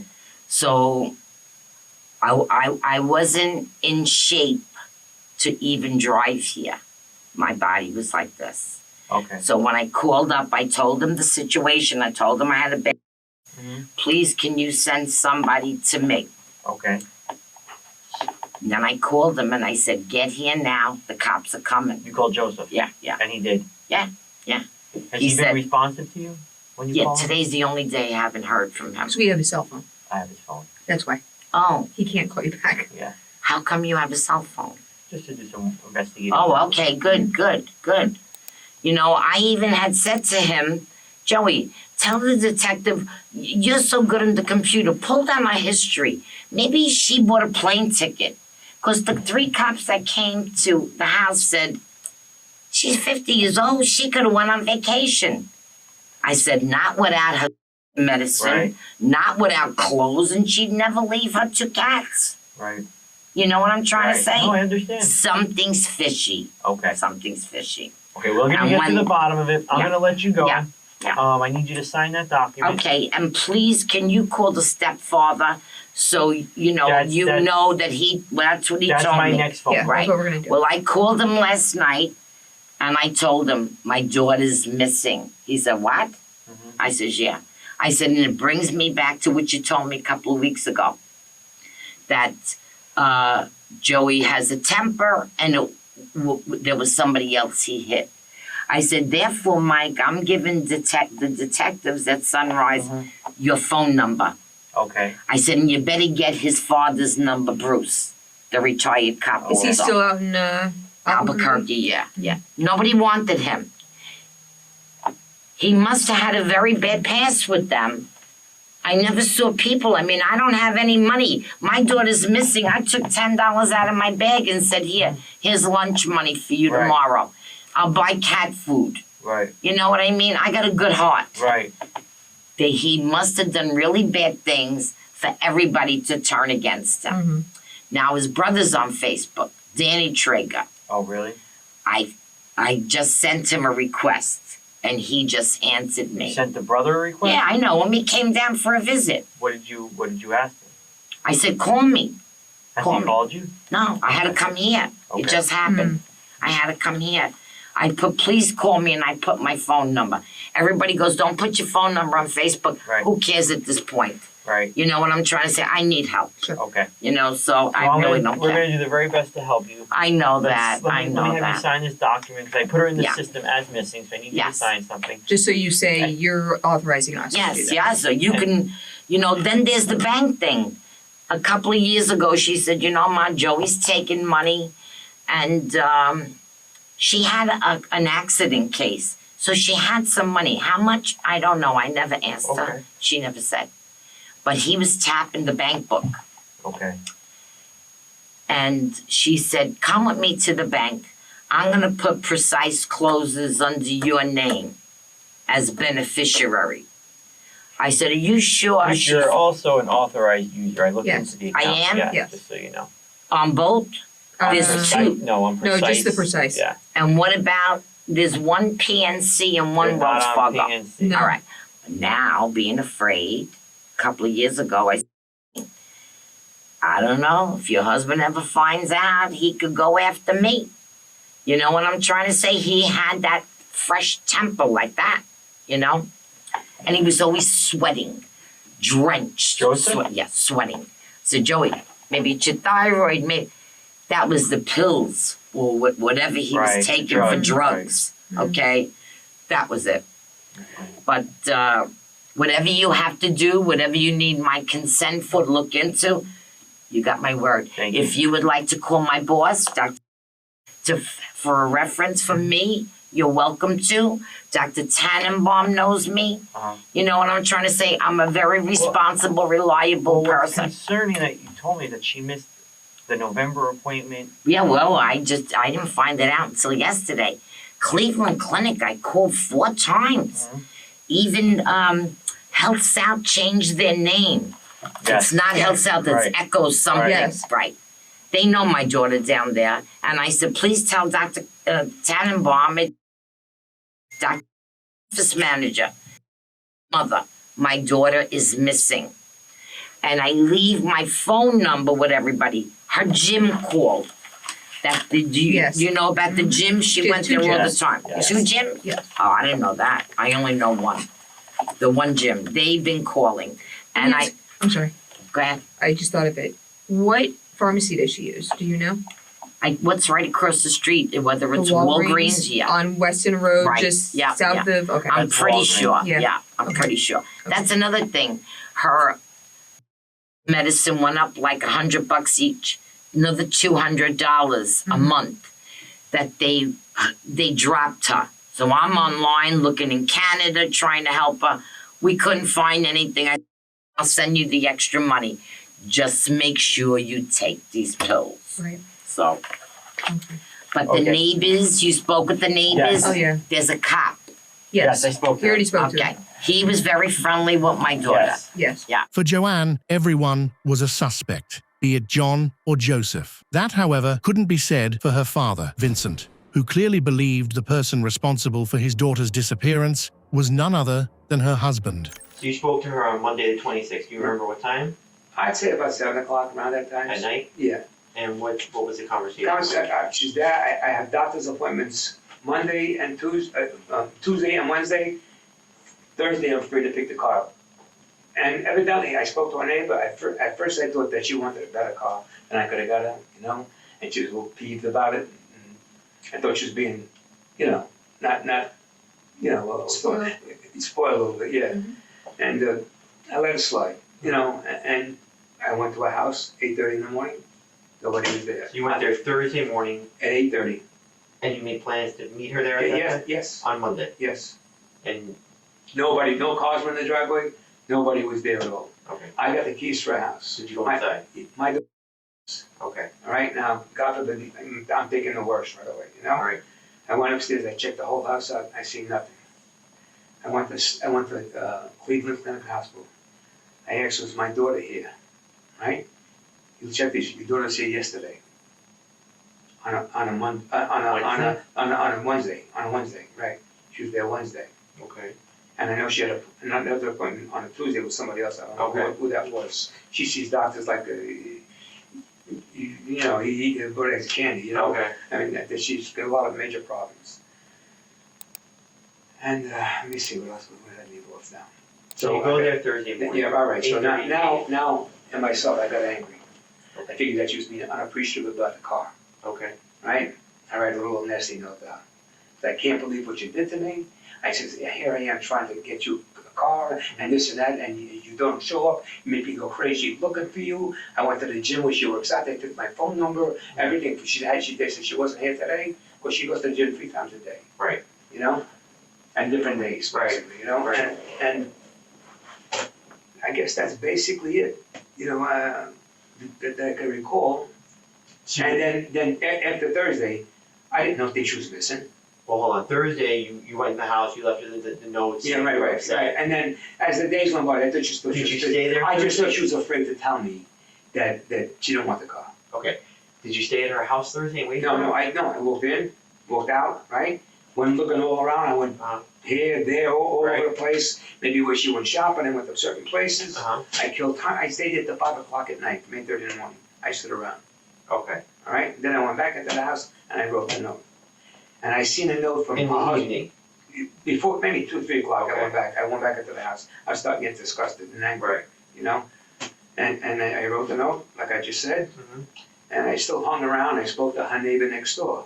So I said, "Evie, do me a favor." She said, "I'm going to do something. I'm going to text Joey." Now, he wasn't supposed to be in the house at that point in time. She had thrown him out 3 weeks before. Okay. All right? She told you this? Yes. Okay. I could verify every word I'm telling you. So she said, I'm going to text him.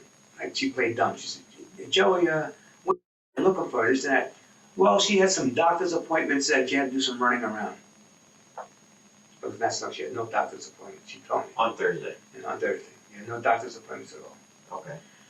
And then I called up Joey. I said, "Joey, where is she?" I don't What know. time did you call I Joey? don't know what time. But on Thursday? Yeah, I'm pretty sure I called. No, maybe I didn't call. Maybe I was just still peeved at the way she reacted. Because I waited 2 or 3 days before, because I didn't think anything that she was missing, by no means, you know? Okay, right. I didn't even know he was in the house at that point in time. I found out later on. Well, let me ask you a question. You started saying you found the note that he left? Yeah, he left a note. He says, "Babe, thank you so much for giving me my last chance. I won't disappoint you. Love, Joey." Where was that note? Huh? Where was that? I left it there. No, but where did you see it? On the counter. Okay. I put my note right next to his note. Okay. But when you had called me, you said there's a debit card missing. A debit card. Well, he alleged that there was a debit card. There was no, trust me, there was no debit card. Well, no, he said he came home from work Thursday and put money in a debit card there. Now, did you enter the house between Thursday night and Friday night? No. You didn't? Okay, No. he said that between Thursday night and Friday night, a debit card and cash went missing, but you weren't there. No, not at all. That I remember perfectly. Okay, so you left Thursday early evening, by 5, you said? 5 o'clock, I stood around to 5 hours, and that's it, I'm going home. You know, I had enough. Like I said, I never thought anything was wrong. I was just being at her because of the lack of, appreciation, basically. And then what happened the next day? I just let it slide. I thought nothing of it. All right, she don't want the car. She's afraid to tell me, or maybe she's afraid to tell me she went back with Joey. I wasn't even sure. No. Of course, like she knows I'm against it, but I told you, I never forced her hand to say leave. Right. All I told her, listen, you can start over tomorrow.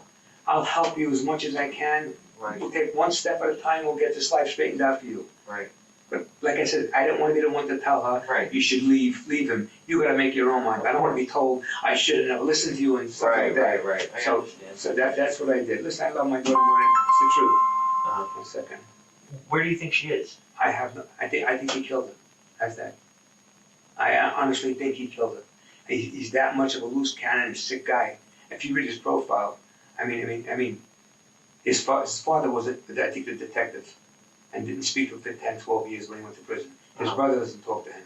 There's so many. I think his mother's mentally ill. Okay. And that's what I've heard from my daughter at the time. They live in Illinois, I believe. Okay. And I gave him a shot, like I told you, and I realized he was no good. I always told her, watch yourself, this and that, And at the end, she was brazen because she loved him so much.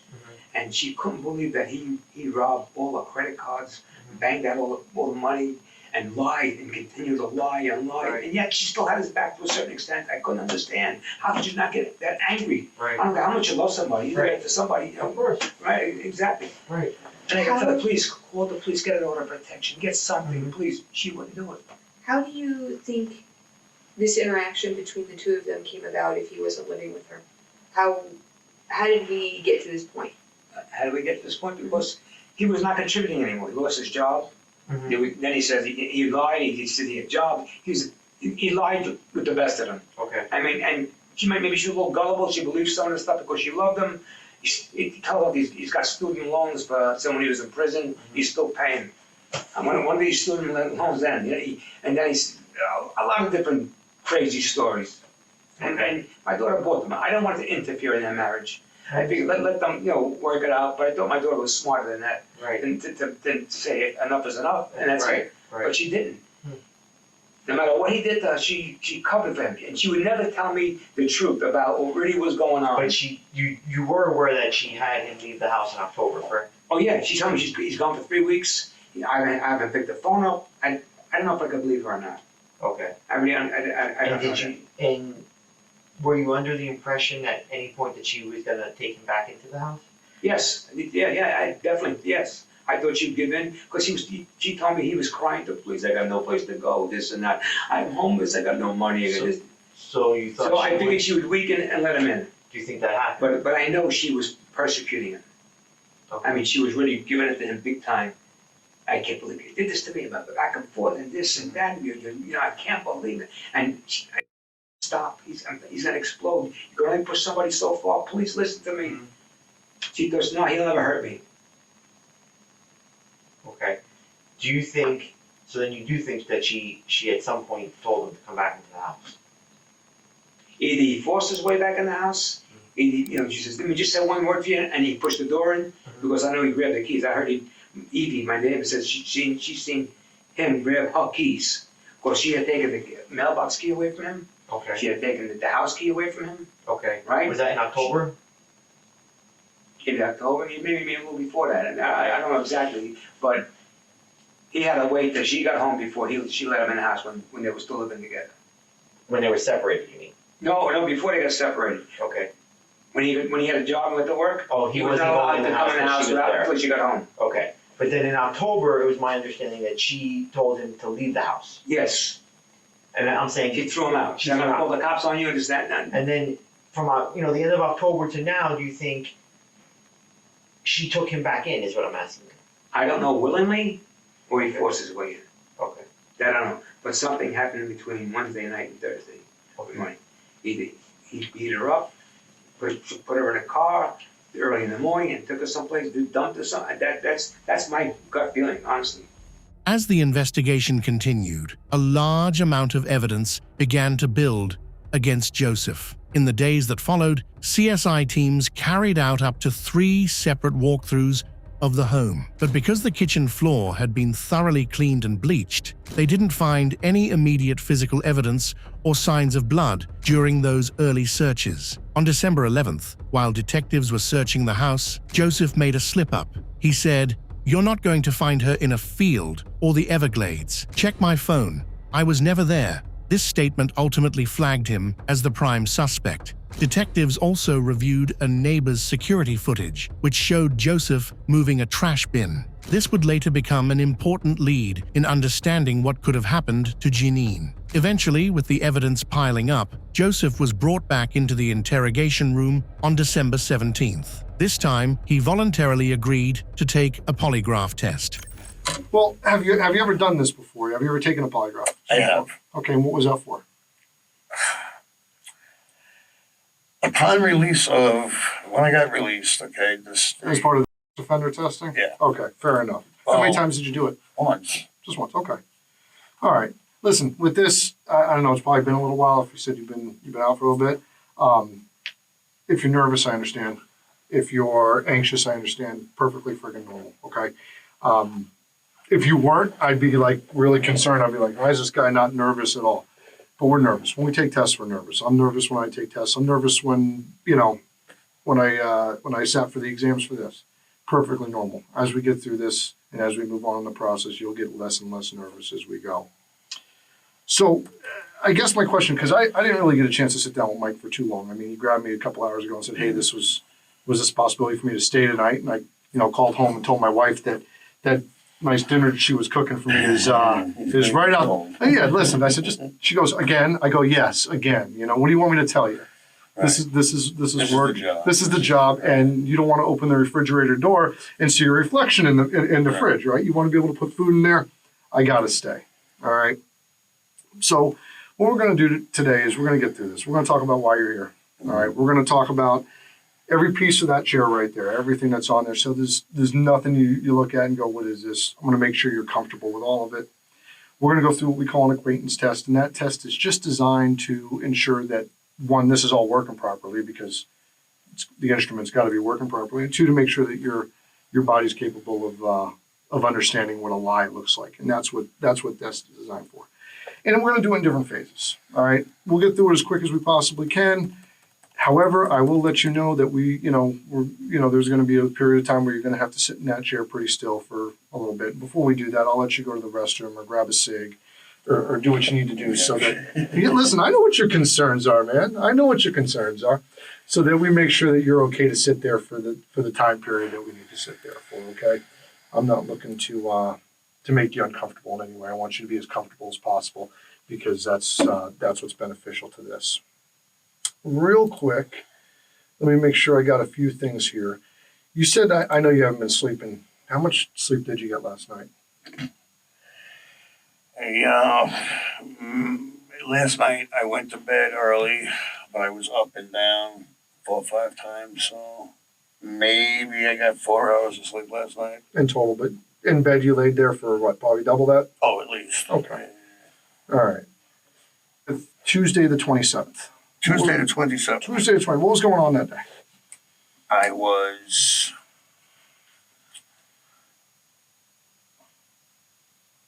homeless on that day. No. Yeah. That's why I asked how far you want me to go back. Yeah, no, let's start there. Well, I would have to start a week prior. All right, start a week prior. All right, the day before Thanksgiving. Okay. Which would be Like the Wednesday 22nd prior or to something, that. 21st. Right, the day before Thanksgiving, I had OD'd. Oh. Yeah, so I was taken to, at the time that I OD'd, okay, and I were not living together. She had basically thrown me out. Okay. Okay. This is all a financial thing. I wasn't bringing home money. And long story short, you put Jerry in your life, money vanishes. Okay. So they know about all this already. So I was, Anyway, okay. So I OD'd on that. Ended up at Holy Cross Hospital, where they revived me. They basically said that I was dead. They gave me the Narcan or whatever it is. All right. So when I came to, I was at the hospital. Somebody, I think her name was Sarah, she came to talk to me about getting me some help. All right. When we left Holy Cross, she took me to Henderson Behavioral Health. You familiar with Henderson? Okay, yep, All for right, sure. So I stayed at Henderson overnight. Upon release from Henderson, I went to a place called Care Resources. Are you familiar with Care Resources? No, I'm not. Okay.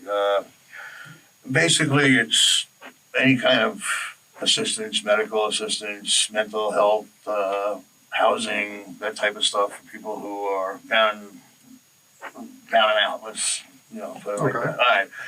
So anyway, I had Care Resources helping me, Henderson helping me. They sent me to the task force. You familiar with task force? I assume. Go ahead. Task force put me in a place in Pompano. When I got there, they would not accept me because of the offender. Okay, so I left there, I went back over to Care Resources. They put me at the respite. You familiar with the respite? No. I'm trying to remember the address, but it's also in Pompano, but it's a 3-day, basically a detox type place where, you sit there and you're away from any drugs. The place was horrible. It was miserable. It was disgusting. I stayed there for 3 days. Okay, I got out on Monday. All right. Here's what's going to happen. The first thing we're going to do is we're going to do what we call an acquaintance exam. Okay, it's real simple. Here it is. All right. This is the test the machine. I think I was telling you about this. It's a real simple test. All right. You're an educated guy, Joe. You got a bachelor's degree. That's a marker.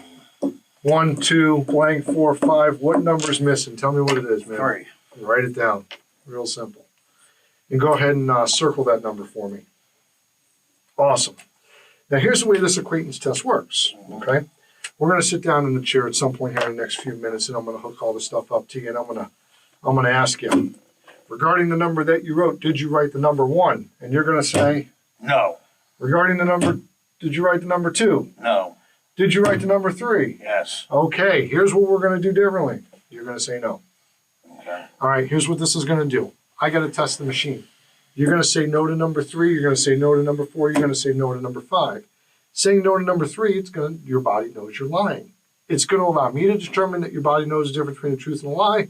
It's going to allow me to make sure that my instrument's working properly. Fair enough? Okay. What I'm going to do is you're going to sit down in the chair. There's some things hanging on there. There's 2, what we call tubes. You can sit down. You don't have to turn around and get it. 2 tubes hanging on the back of the chair. One's going to go around your chest. One's going to go around your belly. Okay. Those are going to monitor breathing. Put the blood pressure cuff on you. It's not like the blood pressure cuff at the doctor where they pump it up and they let it out. This one we're going to pump up and leave pumped up during the duration of the test. That way I can monitor your heart rate. Those little 2 things hanging on the wall behind you are sensors that go on your fingers. Those, what they do is they check your sweat glands, okay? Really important that you sit still, okay? I'm not saying you got to rock up, but sit perfectly still. If you move around, you're sitting on a seat sensor pad, that seat sensor pad is going to make, show me that you're moving around. It's going to affect how we're doing this. Like I said, I want to get you through this as quickly as possible. The more movement you have, the longer this is going to take. So you're going to have to sit really still, hands on the chair, hands on the pads, feet flat on the floor. We'll get through it as quick as we can. All right. Before we do that, though, I want to go over all the questions with you, okay? We're going to make them together because, like I said, I am not going to ask you a question that we don't talk about ahead of time. Okay. All right? So let's go ahead and go through the questions real quick. I'm going to play with them as we go, so it's just me typing away here. All right? And there's going to be a couple different types of questions. Some of them seem pretty stupid, and I apologize, but that's just the way this works. I'd explain it all to you, but if you have to go through the course for 3 months with me, and I've already done it once, I don't need to do it again. All right, so we're here talking about, okay, one of the question, did you? No. Okay. Did you hurt on or after Tuesday, November 27th, 2018? No. Okay. Did you cause his disappearance? No. Real simple so far. Prior to 2018, have you ever hurt in any way? Excuse me, what was it? Prior to 2018, have you ever hurt in any way? Well, the answer is going to be yes. Okay, because you told me earlier when I asked you, you never. No, I never hurt her physically. Okay, so have you ever, so prior to 2018, have you ever physically? No. Okay, so when I talk about hurt, I mean physically, okay? So the question prior to 2018, have you ever in any way? That's what we're talking about. No. The answer is no. Okay. Prior to 2018, have you ever wished anyone dead? No. That would be foolish because somebody who wishes somebody dead is probably somebody who at some point in time is going to whack somebody. All right. Prior to 2018, are you lying about how trustworthy you are? No. Okay. Or is this the month of December? Yes. Yeah, it is. Are you going to answer each question truthfully? Yes. Okay. Are you completely convinced that I will not ask you a question on this test that we have not reviewed? Am I completely? Are you completely convinced that I will not ask you a question on this test that has not been reviewed? Yes. Okay. Is there something else you are afraid I will ask you a question about, even though I told you I would not? No. There you go. That's it. Think we can do it? All right, so here's what we're going to do. We're going to do it 3 separate times. I'm going to give you a break between each time. Before we get to those questions, though, we're going to do this. Did you write the number 3? Yeah, no, I did not. Oh, so you're good. No, don't say yes. All right, then we have to start it again. All right, so here's what we're going to do. If you got nothing on you, I think everything you've put out there already, go ahead and have a seat. Let's get started. Joseph went through the polygraph test with detectives, and just as everybody had expected, he failed it. By then, it was becoming clear to investigators that Joseph was likely responsible for Janine's disappearance. The only thing left was figuring out exactly how it happened. No, it's my list. Well, that's the list. Yeah. All right.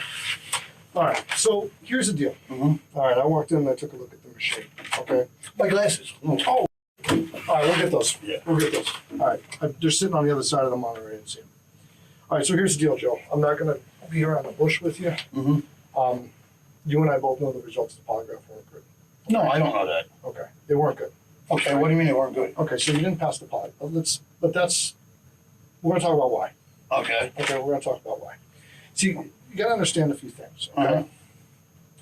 You've been around the block a time or six, right? Uh-huh. Yeah, so have I. All right. So here's kind of the way things work with regards to this job. Mm-hmm. All right.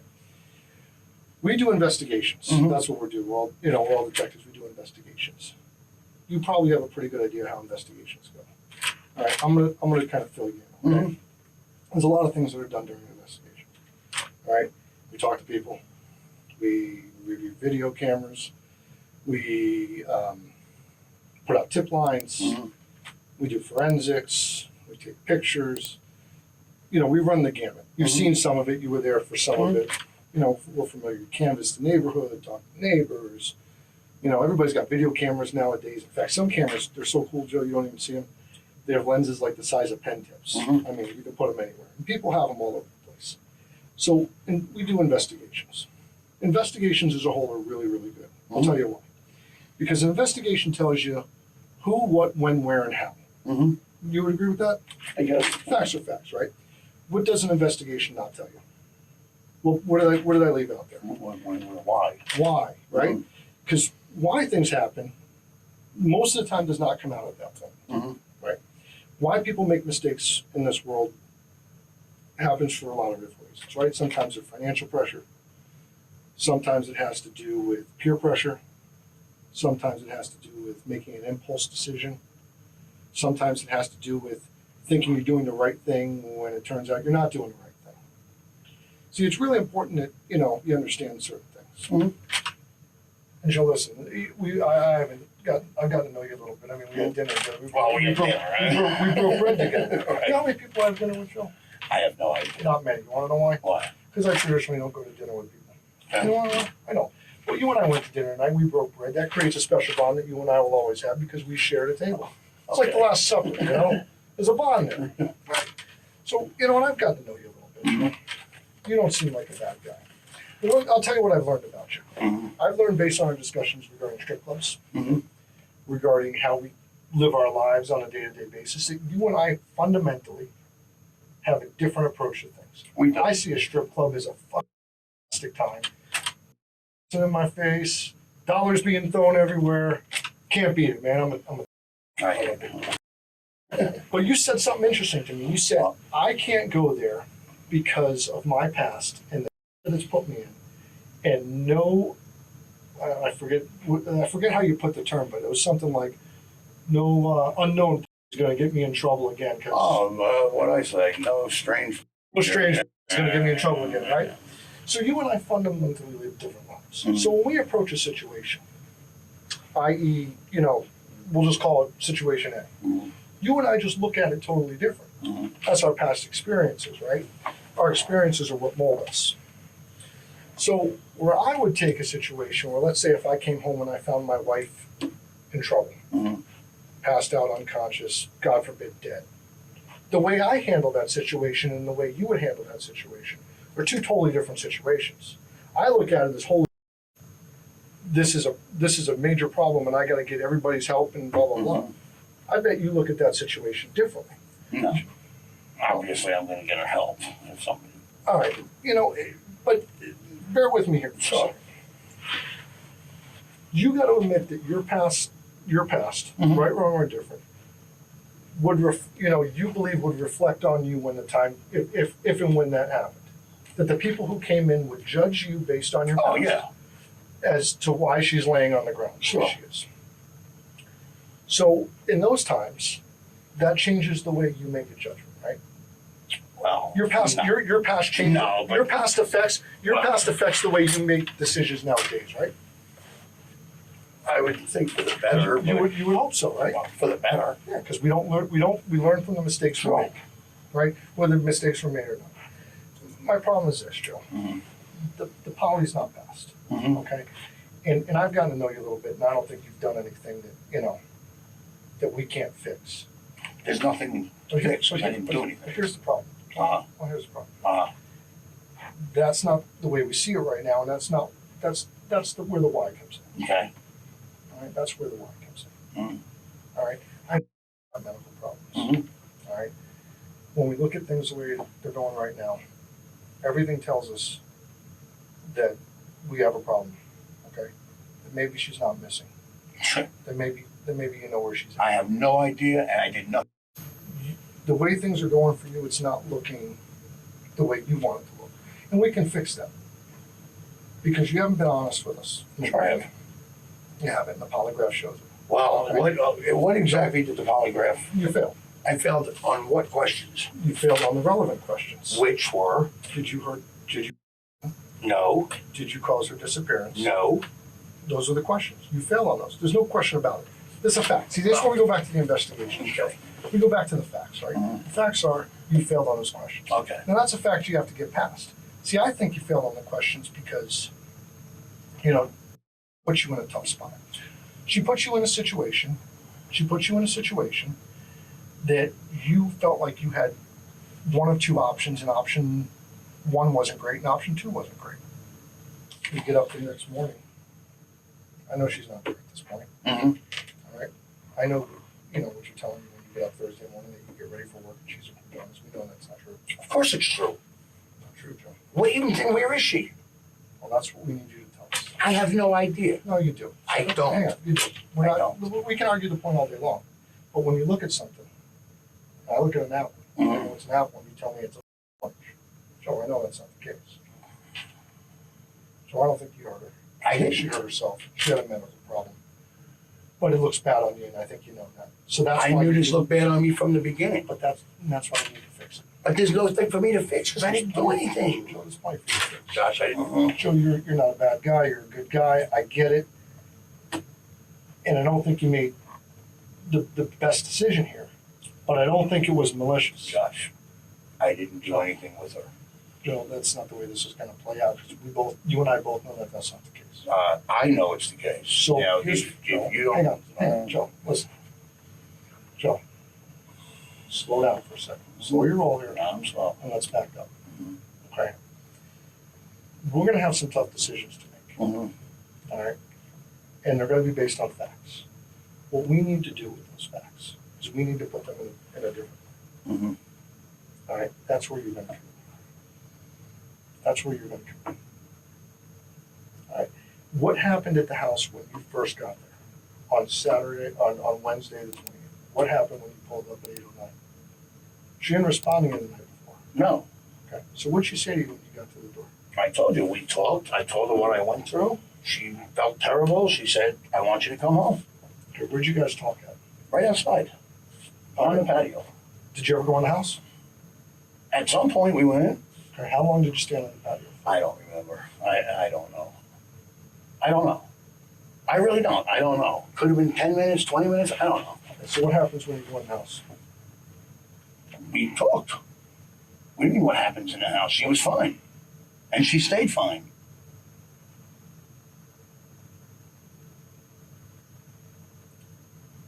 Sure, you're looking at me like... I'm looking at you like you're crazy. Well, see, that's the problem is I have the facts on my side, you don't. Well, listen. And I'm not going to sit here and feed it to you. I'm not going to feed you the facts. I mean, I've already fed you enough. I don't know where you're getting it from. So there's no reason to fail the poly here. It's bothering you bad. See, that's what I've heard about you, Joe. Here's the problem. Here's the problem. Here's what I've heard about you. Okay. All right. I've heard from a few different people, because I did a little talking when I got over there, that you're actually a pretty sensitive guy. I'm a very sensitive guy. And that you have a deep care for people. I do. It comes from her parents and from your own. So when it comes down to this is somewhat, I would say normal people, this would be somewhat out of character. But you've been through something that most of us haven't been through. You did 12 years or 11 years. And you've said that's how, that affects your decision making. And I understand. I understand because I can't imagine going through that time and that not affecting anybody's decision. I'm a fairly smart guy. I can put two and two together even though I haven't been there. Fall asleep on me, Joe? I'm just listening. Tired? I'm very tired. Yeah, I bet. It's probably been a long couple of weeks. It's probably been bothering the hell out of you for a couple of weeks. Well, of course, my wife is missing.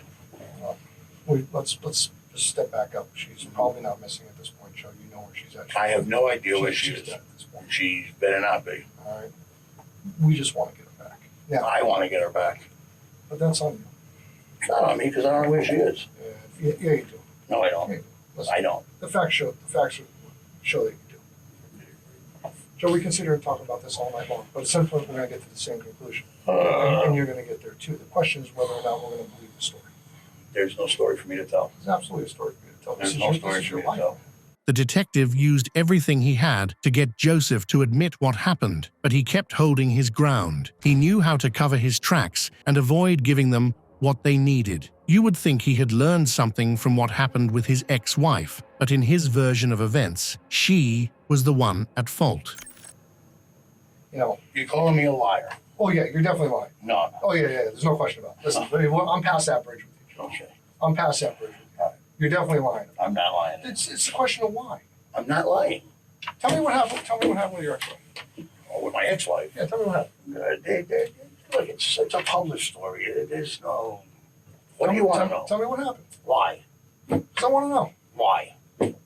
So I'm just curious. Because I want to know the why. The why? Yeah, I want to know the why. I read the facts. I want to know the why. Okay. The why. Since this has absolutely nothing to do with anything, I'll tell you the story. We were separated. Actually, we weren't separated yet. I came home Valentine's Day, 1997. She and I and two other couples went out. We had her mother's minivan. I drove. I was supposed to pick her father up from work the next day. Okay? So after I dropped everybody off at the end of the night, I told my wife that I was going to go to the casino. Do you want to go? She said, no, I don't really feel like going. Knowing full well I wasn't going to the casino, I went out and got high. I smoked some. Anyway. Okay. I never made it to pick up her father, so that caused a big old blow up with everybody. Okay. So that was on Valentine's Day. 2 weeks later, I come home from work, which was my ex-wife, and my kids were gone. They vanished, disappeared. Everybody's telling me that she met some guy, she moved to California, she ran off, she did that, I didn't believe any of it. Anyway, I'm going crazy trying to find her. One thing leads to another. I finally find where she is. For 2.5 months, she's been at my mother's house with my kids. At my mother's house. Mm-hmm. Anyway, during this time, I'm on probation, and my mother came up with a plan for me to come out to Illinois. My mother was going to give us one of the houses, get me out of Albuquerque. My kids and I were all going to live in the house. They went and got me a plane ticket for June 3rd of 97 to go out there. In order for me to get a travel permit, they had to talk to my probation officer and the judge that I was on probation for. Okay, they spoke to both. I got 2 travel permits. On June 2nd, the governor says, don't get on a plane tomorrow. Don't get on a plane. Why not? I'm coming home. All right. On the 4th, I pick her up at the bus station with the kids, take her to her mother's house. All right, so now she's home. I'm living in my place. She's at her mother's.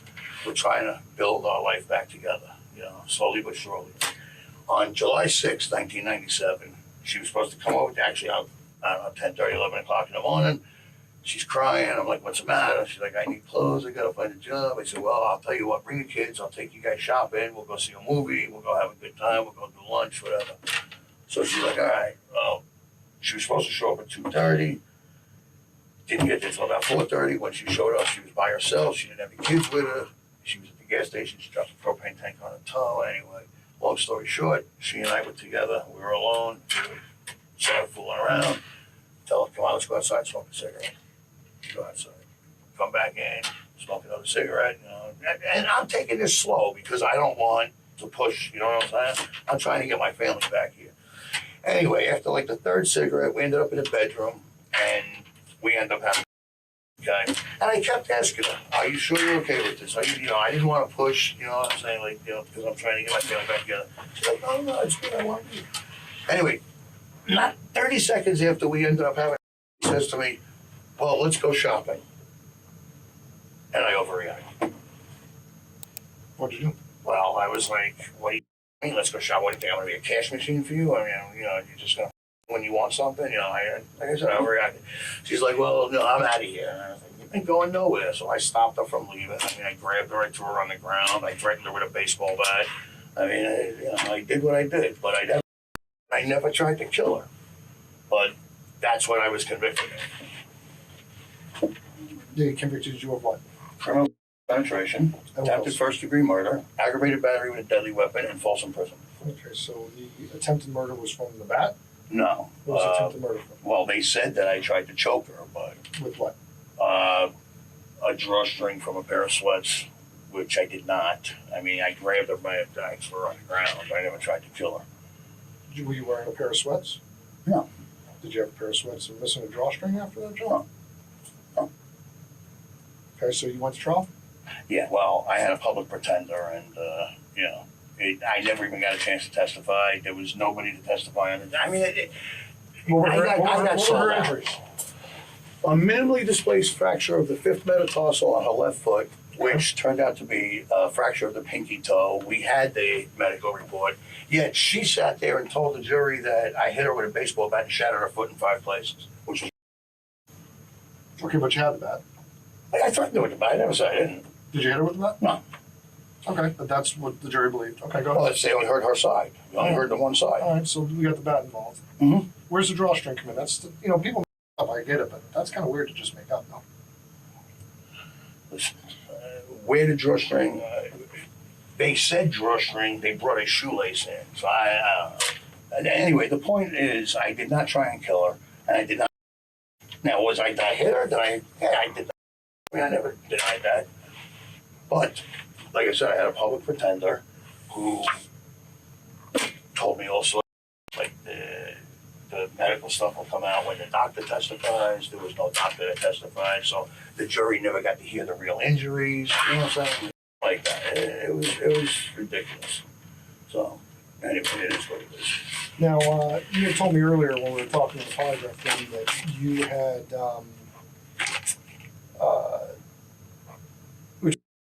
in previous incidents.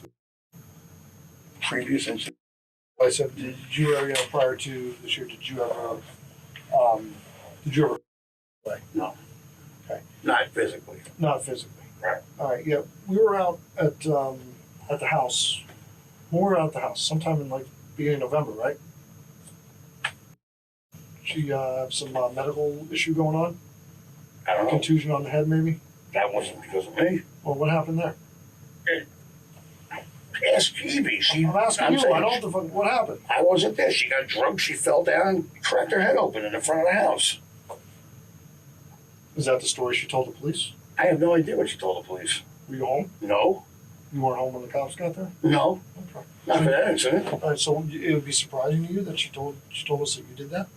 Oh, no, that's absolutely ridiculous. And that is 100% total made it up.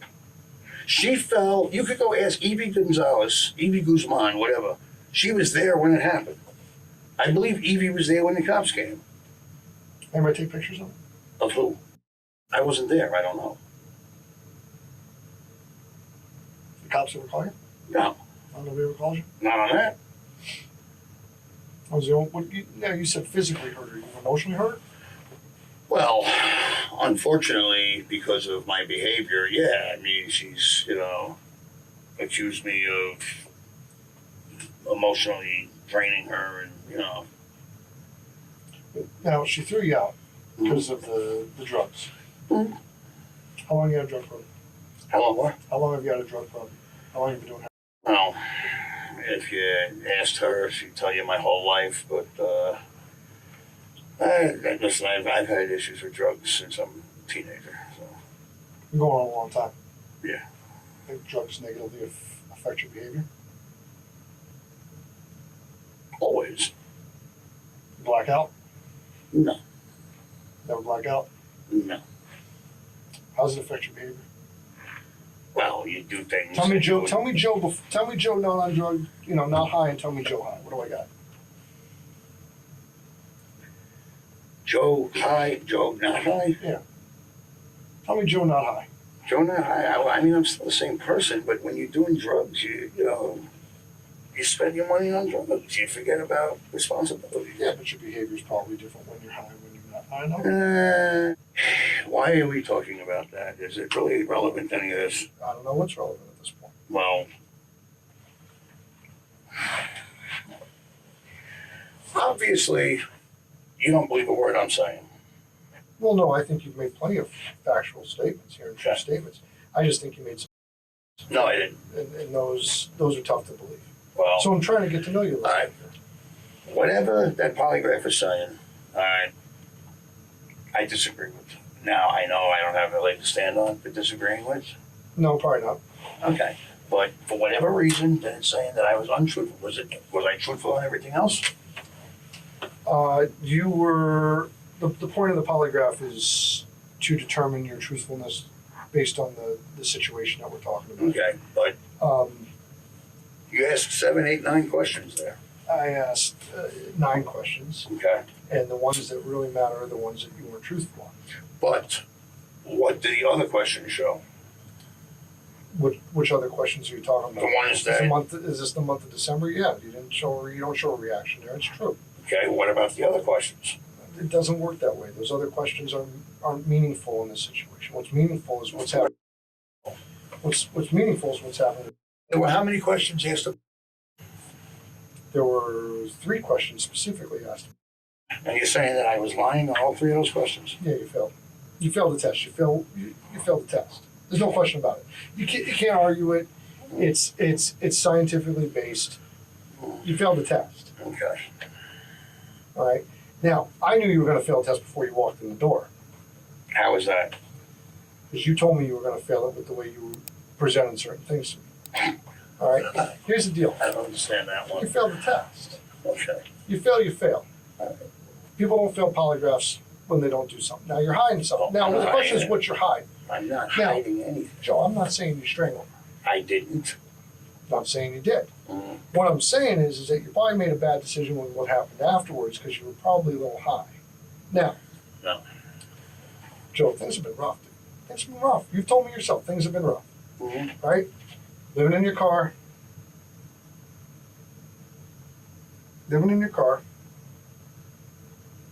Based on some mistakes you made, right?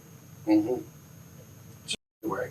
I mean, we all make mistakes, but that's kind of harsh, right? Sure. How is it living in your car? It sucks. Yeah, it's terrible. Mm. But you're living in your car because of your mistakes. I did. Yeah. Right? Mm-hmm. We all make them. We all make mistakes. Everybody makes mistakes. And we've talked about why certain people make certain mistakes. You know, it doesn't just happen on one though. You don't get thrown out of your house for one mistake. You get thrown out of your house for accumulation of things. Mm-hmm. Okay? None of us are perfect. You said earlier, I was talking to you, I said, on a trustworthy scale, where do you fall? 1 to 10. You said a 10. I said, on the foot of the cross. Nobody's there, bro. Nobody's there, Joe. I'm not there. You're not there. Nobody's there. You know who falls on the 10 on the trustworthy scale? Newborn baby day 1. Because they haven't done anything yet. But after that, nobody's at 10. Man, we all up. That's when I'm sitting out there when you were smoking a cig and we were talking. I ain't yeah. I plenty of times. I'm sure you have. Lots of times. But that's also why, makes me good at what I do today. Well, Joe, we all there's no question about it. But what we gotta do is we gotta make amends for those mistakes, and we gotta be men about them. We gotta be what? We gotta be a man. I am being a man. You stand up, you fess up when you mess up, right? And if I had something to fess up to, I would. That's what we do. And if I had something to fess up to, I would. You got some things to fess up to, and that's fine. We'll get there. Okay. Let's go back for a second, though. Tuesday night, you said you started sending her text messages. She's not responding. Why? Why is she not responding? You know, why she You have to ask her that. Why? Obviously, I can't do that now, can I? Well, I can't answer for somebody else's behavior. It's kind of strange, don't you think, that she didn't respond to any of your texts that night? Do I think it's strange? Yeah, a little off. Not necessarily. No? Not with her, no. She'd go days without responding to you? Oh, yeah.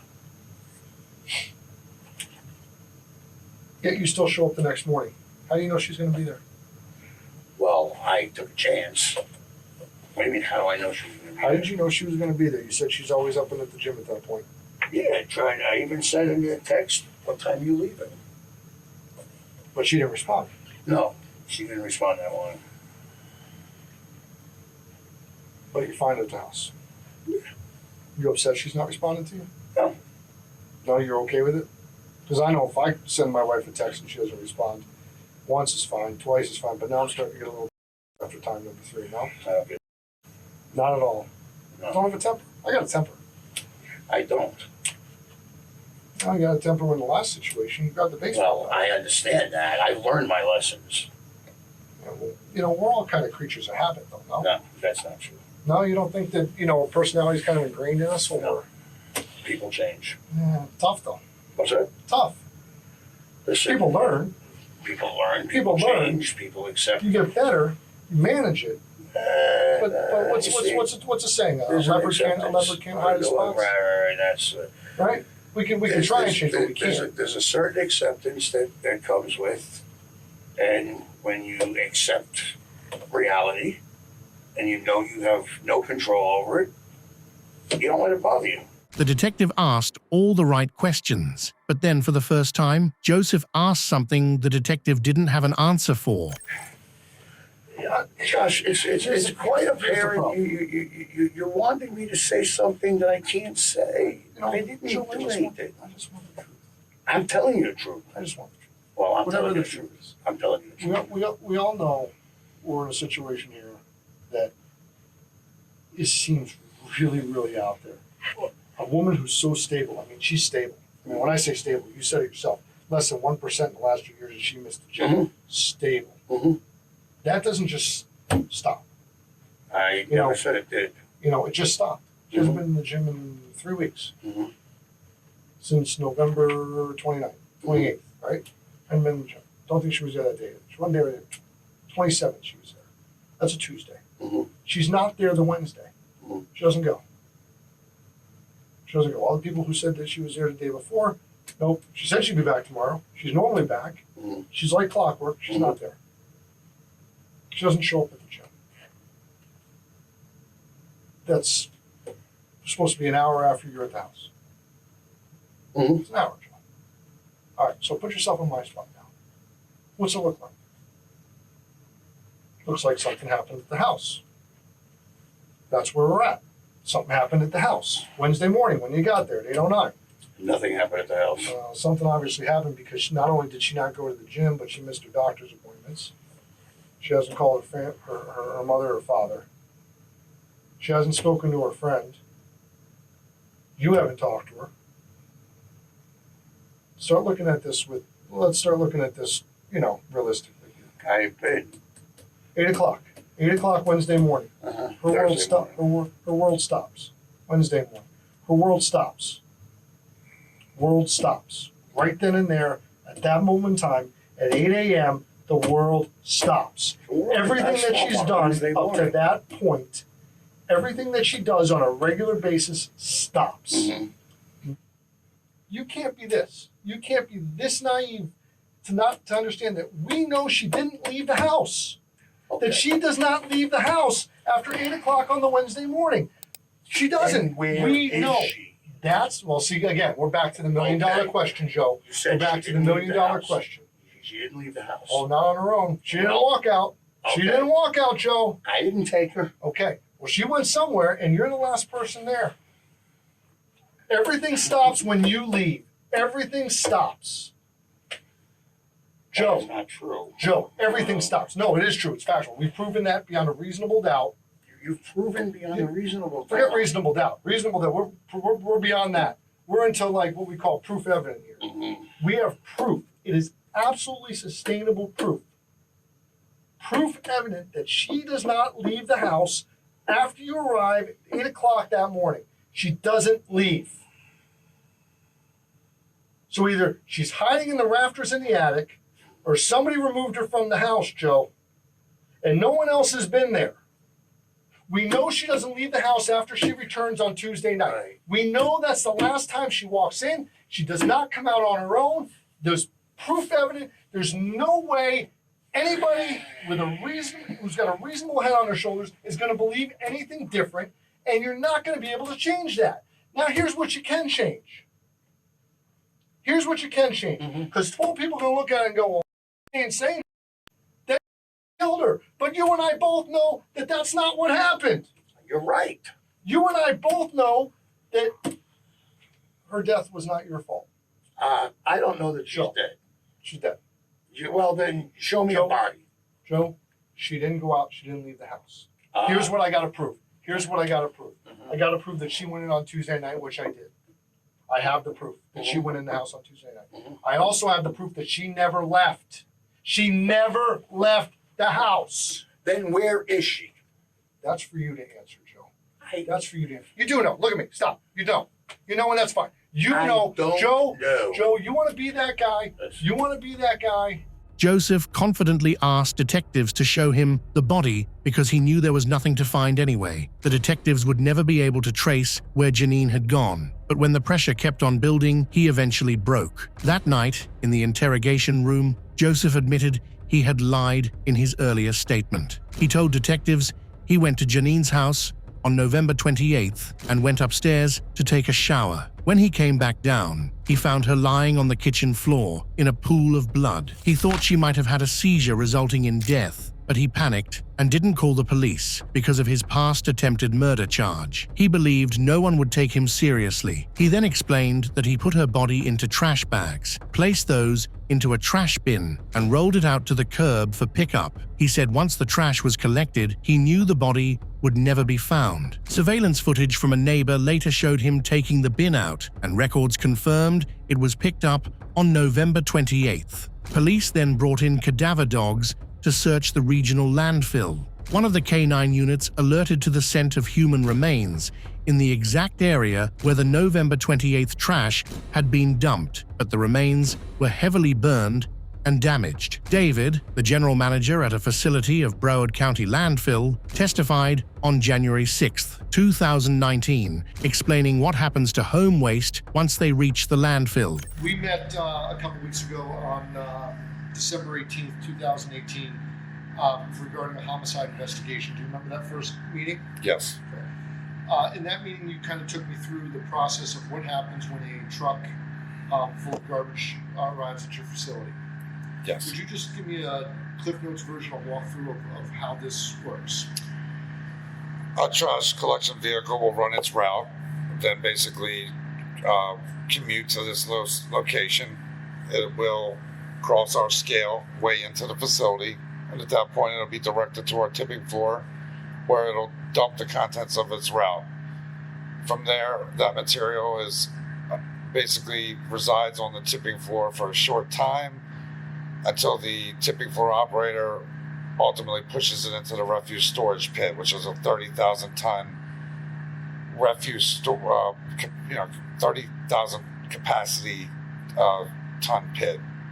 The refuse will be stored there until it's basically